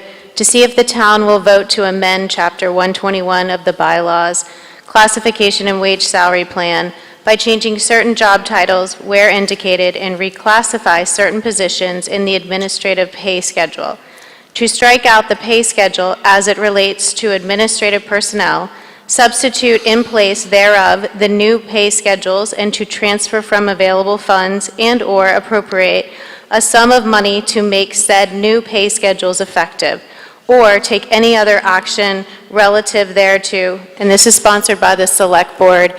So basically, this is for our non-union staff. It's their cost of living adjustment. This is consistent with our collective bargaining agreements that are in line with the union staff. So this is for the administrative salaries. Thank you, Alexa. We'll go to the vote. If you favor Article 15, please raise your hands. Those opposed, it's a vote, and Article 15 passes. Article 16, proposed reclassification and pay schedule for traffic supervisors, some of my favorite people. The article is moved. Do I have a second? Thank you. Alexa. Okay. Okay, this is for Article 16. This is proposed pay schedule and reclassification for our traffic supervisors to see if the town will vote to amend Chapter 121 of the bylaws, classification and wage salary plan by changing certain job titles where indicated and reclassify certain positions in the traffic supervisor's pay schedule, to waive the pay schedule as it relates to traffic supervisor personnel, substitute in place thereof the new pay schedules, and to transfer from available funds and/or appropriate a sum of money to make said new pay schedules effective, or take any other action relative thereto. This is also sponsored by the Select Board. This is in line with our crossing guards and the same principle in ensuring their cost of living adjustment increase. Thank you. Thank you very much. Seeing no speakers, we'll go to the vote. If you favor Article 16, please raise your hands. Those opposed, Article 16 passes.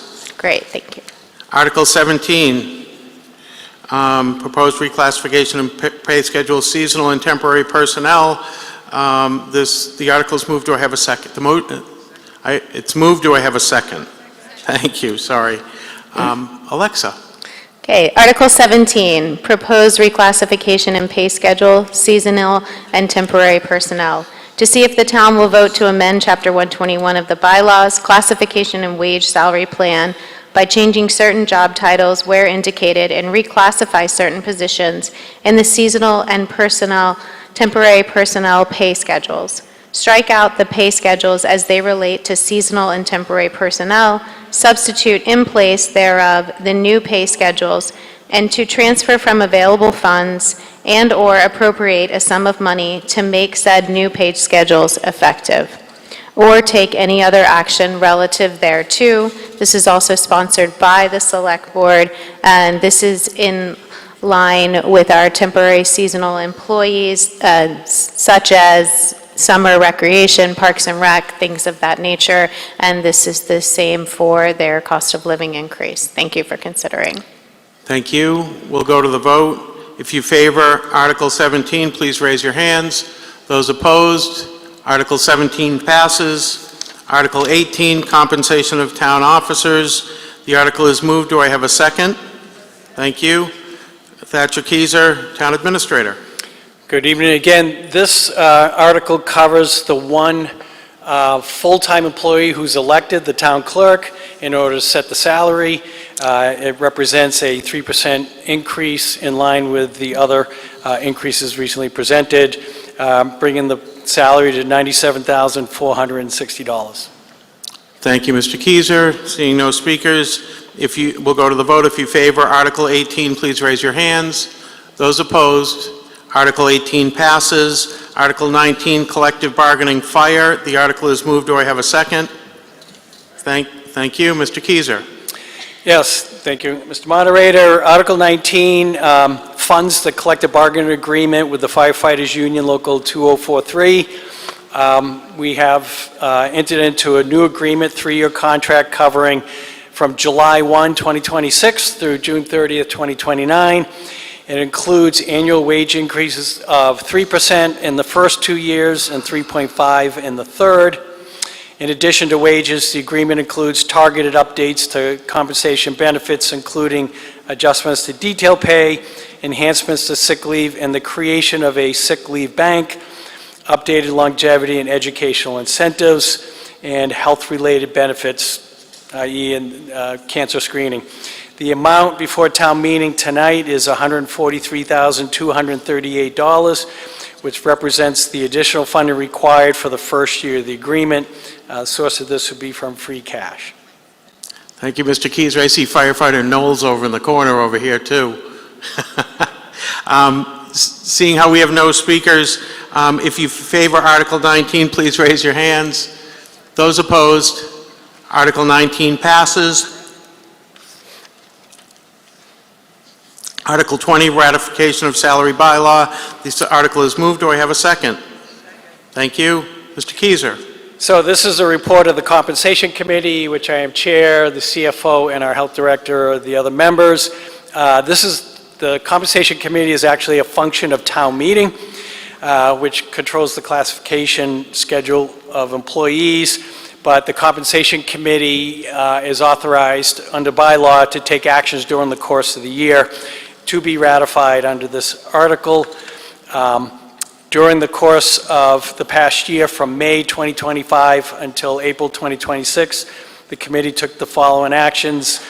6 positions of reclassifications, or changing the grades of a position based on additional responsibilities and such. 4 new or restructured positions graded. And when we say new positions, all of the ones listed were replacing obsolete positions, where we've done a whole complete new job description by replacing obsolete positions.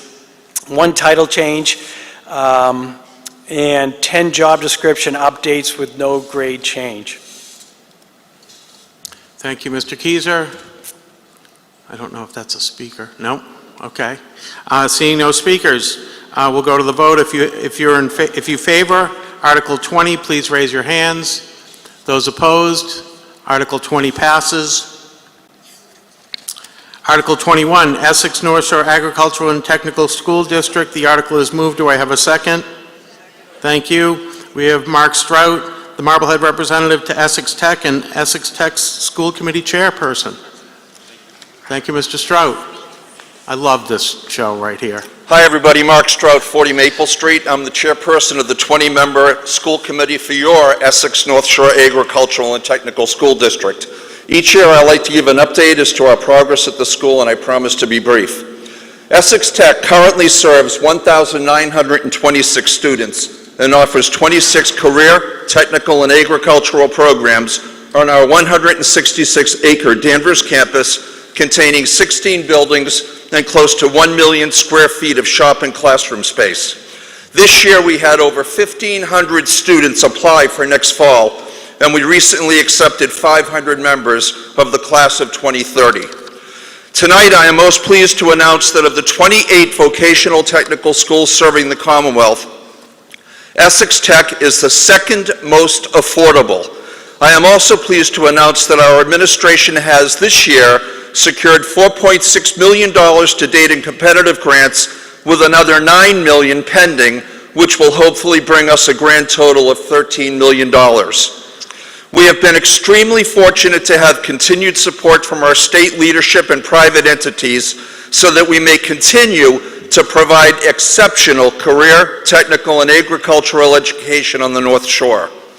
This year, 35 of our Marblehead students took advantage of the following career and technical education programs: arborists, biotechnology, carpentry, construction craft laborers, dental assisting, early education and care, engineering, design and media communications, electrical, HVAC and refrigeration, information technology services, landscaping and turf management, and veterinary sciences. As I do every year, I'd like to remind you of the services that you can avail yourselves of throughout the school year at our campus. You can make a reservation for lunch at our student-run Maple Street Bistro. You can visit our bakery. You can have your dogs groomed and/or trained. You can make an appointment for an oil change, a tune-up, brakes, a new muffler, or get your electrical system checked out. You can have our cosmetology students give you a shampoo and a blowout, or maybe a relaxing manicure. And most importantly, our town administrators and any of our nonprofit organizations in Marblehead may submit applications for our Construction Academy students to complete on and off-campus projects. Last fall, we celebrated the grand opening of our beautiful Catherine Larkin Event Center that any of us here in the crowd can rent out for weddings, showers, private and/or community events. We take great pride in announcing that our event center was funded by private donations and built totally by our students in collaboration with our corporate and union partners. And as I do every year, I'd like to thank the Marblehead business owners who have employed our students in their co-op positions over the years. And they are Marblehead Animal Hospital, Marblehead Gardens, Atlantic Veterinary Clinic, Bartlett and Stedman Plumbing, Whitmore Brothers Construction, Gilbert and Cole Building Supply, Hurley Electric, MRW Mechanical, Eat Well Kitchens, Mark H. Driscoll Construction, and Shuby's Marketplace. I'd also like to give a huge shout out to our carpentry, electrical, and plumbing students who this year continued their work on the renovation of the Stramsky House, and specifically to our HVAC students who this year installed the new mini-split HVAC system. Our goal is to continue to be the finest career technical agricultural high school of any district in the Commonwealth and to remain current to industry demands while meeting the high school demands of a college preparatory curriculum. Therefore, our Marblehead students and their families and the staff of Essex North Shore would greatly appreciate your support on this article, and we thank you for your continued support over the years. Thank you, Mr. Strout. Always a highlight.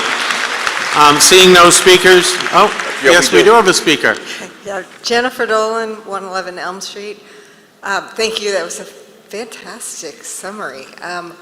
I have one quick question. Is that amount the Marblehead portion, or it says the gross operating and maintenance? No, everything is based on participation. So Marblehead has 35 students, so it's a 2.2865 participation. So it's that percentage of everything, of capital improvements, of transportation, et cetera. So yes, the $749,000 is Marblehead's portion.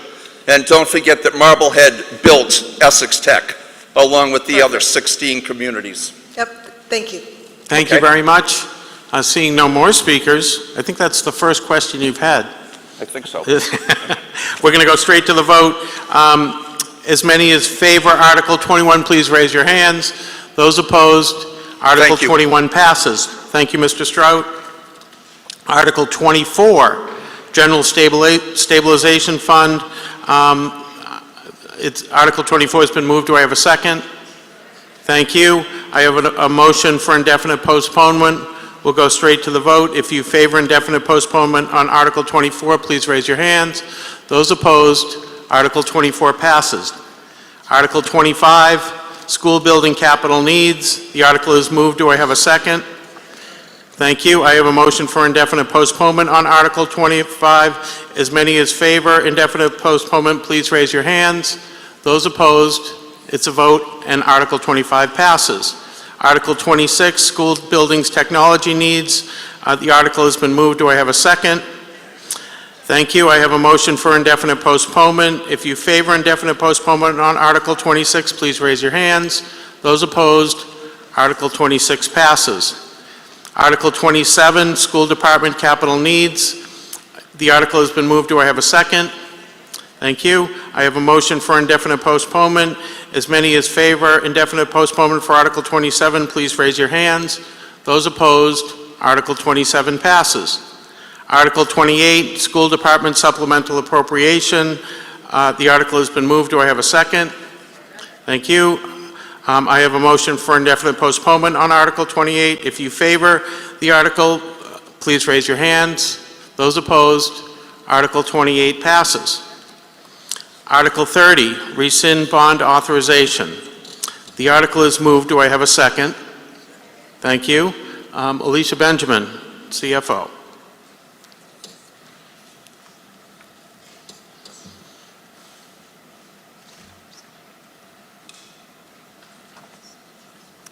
Good evening, Marblehead. This has to do with the Brown School from the authorization of 54,844,767 and it coming into 53,225,140 for a difference of $1,619,627.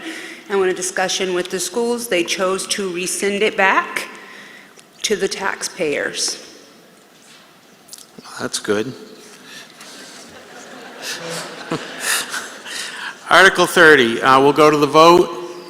If you favor Article 30, please raise your hands. Those opposed, Article 30 passes. Article 31, Administrative Benefit Amendment. The article is moved. Do I have a second? Alicia Benjamin, CFO. Good evening. This article is for the non-union administrative employees whose benefits have not been updated in about 20 years. To put them in par with the unions, they've asked for 3 personal days, which it comes at no cost. They asked for an accelerated week of vacation. and they asked for longevity increase of $750 per year, and the total is $11,650 impact. Thank you. I don't see any speakers. We'll go straight to the vote. As many as favor Article 31, please raise your hands. Those opposed, Article 31 passes. Article 32, mooring fees in Marblehead waters. This article is moved. Do I have a second? Thank you. John Dowd, Chairman of the Harbors and Waters Board. Good evening. As I think all of you know, the Harbor Department is an enterprise fund, which means it operates not through taxation, but from the user fees that we collect for the services we provide, of which the mooring fees are 60% of our revenue, so that's the largest revenue source. Periodically, we review from a long-range plan how our costs are increasing relative to the revenues, and every so often it's time to raise the mooring fees. And that's working out to be about a 4-year time frame. In 2018, we raised the mooring fees. In 2022, we raised the mooring fees. This is the same increase that we've had the 2 previous times. What it basically does is it provides the services of the department, pays for them. We also contribute 10% of our revenues to the town's budget. And the other major thing that it does, the difference between our revenues and our expenses is our surplus or free cash. And we basically use that for capital improvements. And those are either short-term, which means in the current year, or long-term, maybe 3 to 5 years. For example, in this year's budget, we've had to allocate $550,000 to fund potential emergency repairs at Stramsky's Pier and the Cliff Street building. Looking further out in the future, 3 to 5 years, we're faced with basically figuring out how to repair the seawalls along the harbor from Parker's to Cliff Street to State Street and Tucker's Wharf. That requires significant money. We're looking at it through a couple of ways, one of which is through grants, but even with grants, the town still has its matching portion. So we're talking about not the thousands, but in the millions for that. So I encourage your vote on this. And in closing, I'd also like to acknowledge the contributions of Gary Gregory. Gary was chairman of the Harbor and Waters Board for over 20 years until his retirement last year. And his leadership was significant in terms of the improvements of the harbor over the years. Thanks very much.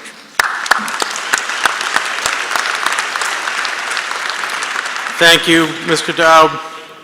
Seeing no speakers, we'll go to the vote. If you favor Article 32, please raise your hands. Those opposed, Article 32 passes. Article 33, amend general bylaws, Part 1, Chapter 39, prohibition of cryptocurrency automatic teller machines. The article is moved. Do I have a second? Thank you. Chief Dennis King.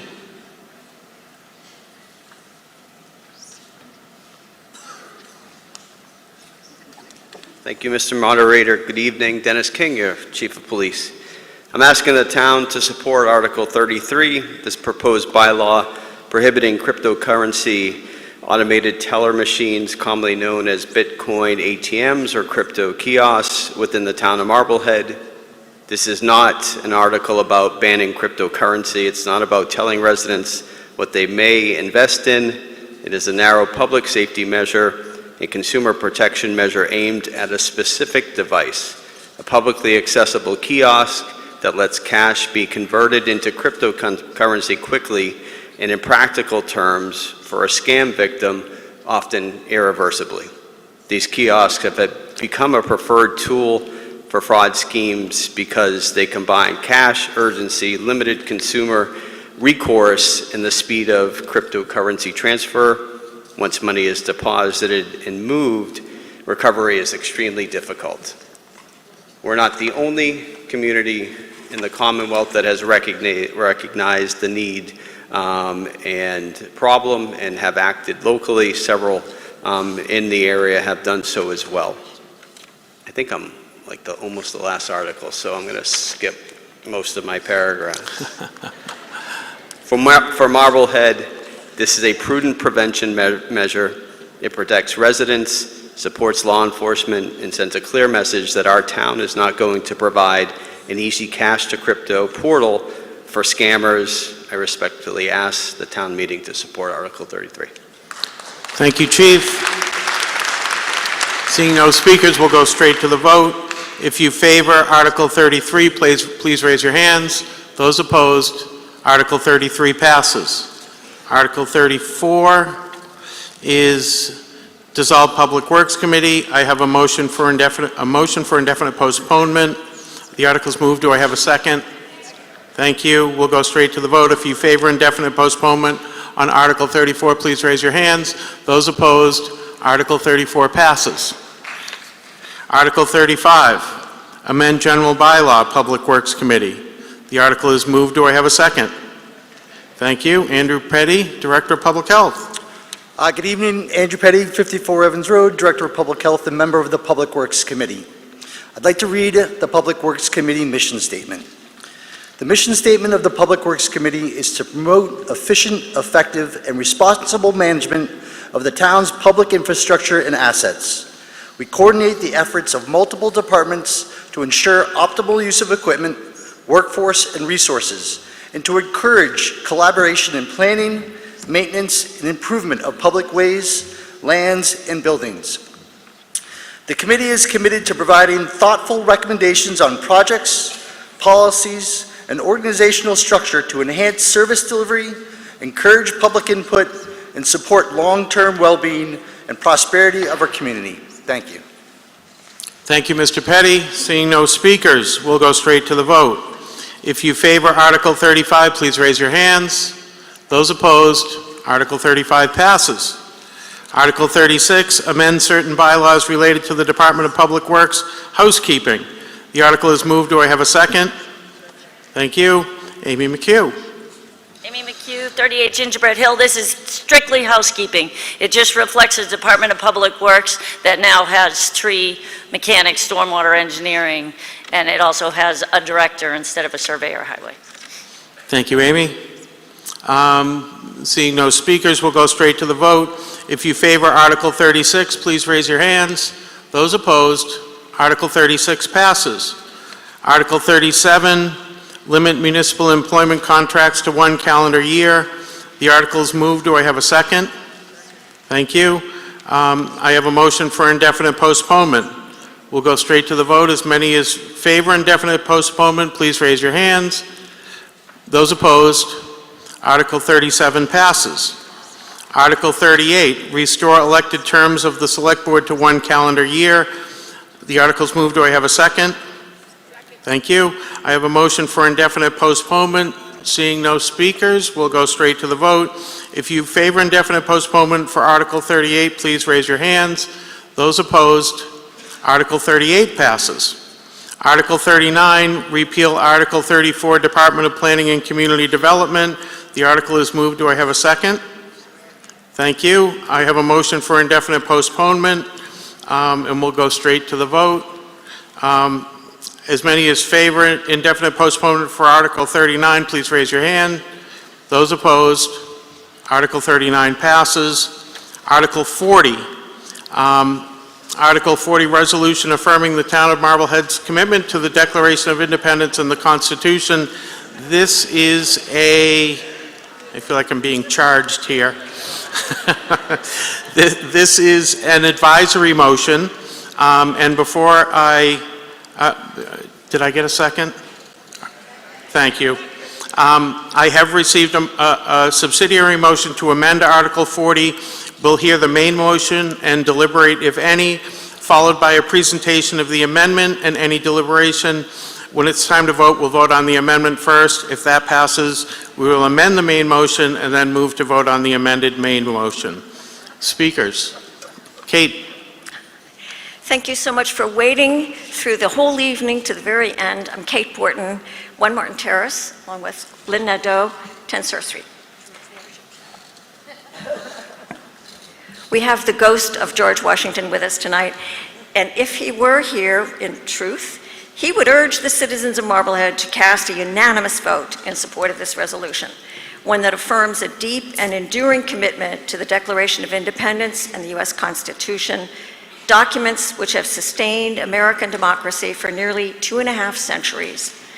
We reaffirm our dedication to the Constitution's core principles, such as the separation of powers, a system of enumerated checks and balances, the independence of the judiciary, the protections of free speech, free assembly, and other fundamental rights.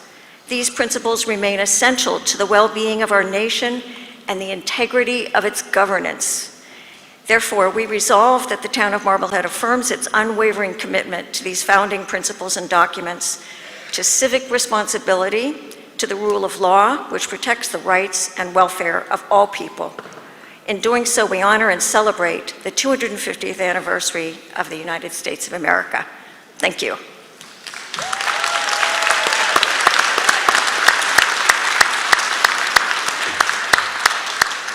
Mr. Hauge, you're speaking to your amendment, correct? Yes, I am. Thank you.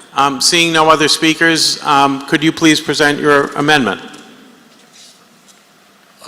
I thought it was going to be up on the board. The actual amendment, I was told, was going to be presented for the people to read it. All right, let me just make this statement then.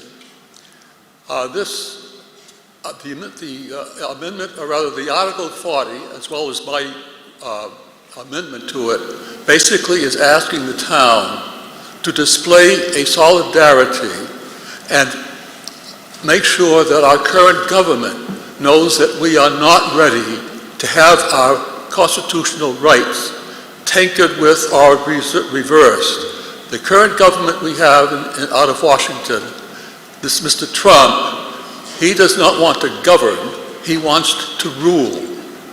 Whether he wants to do it as a dictator or as an authoritarian or as a king. Whatever methods he chooses, we want to make sure that he hears our voice. Mr. Trump, hands off our constitutional rights. Okay, thank you. So that's Mr. Hauge's amendment. And so what we're going to... I thought I heard someone. Okay, so we're going to vote on the amendment first. As many as favor the amendment to Article 40, please raise your hands. Okay, please explain your point of order.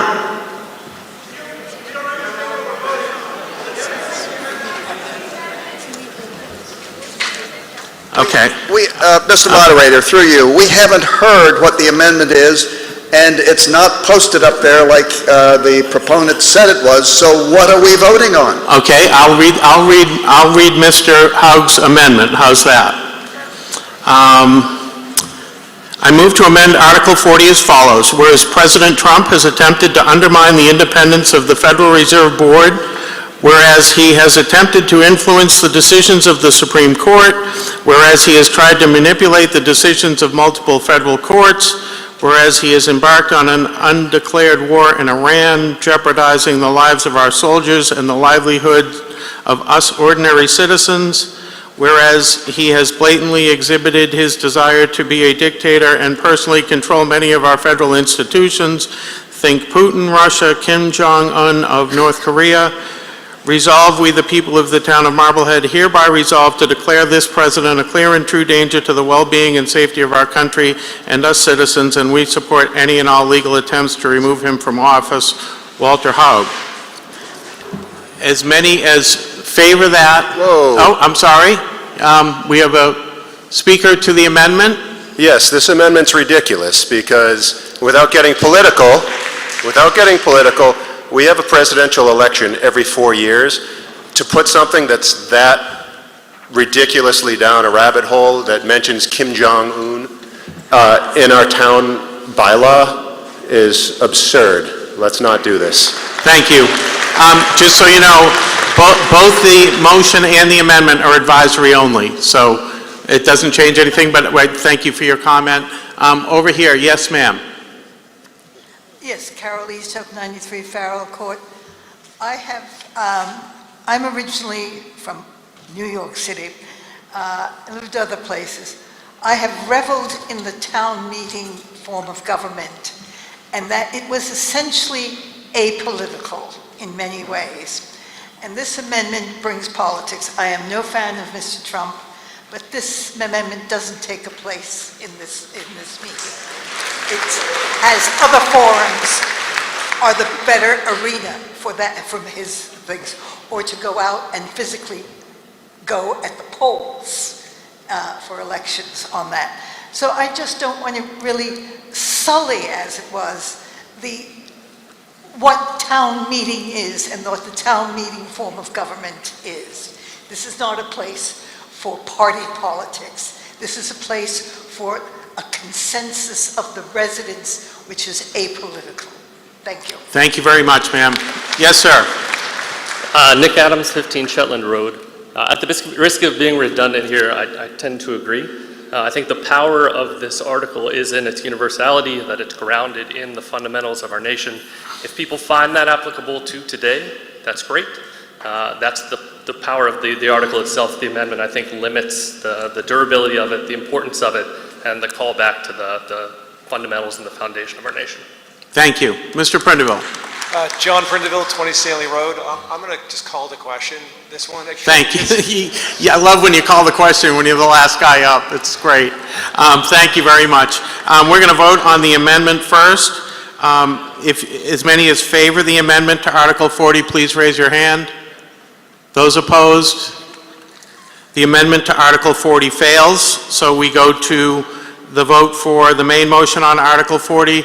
As many as favor Article 40, please raise your hands. Those opposed? The main motion on Article 40 passes. The last motion I seek is to dissolve. Second. All in favor? Thank you, everybody.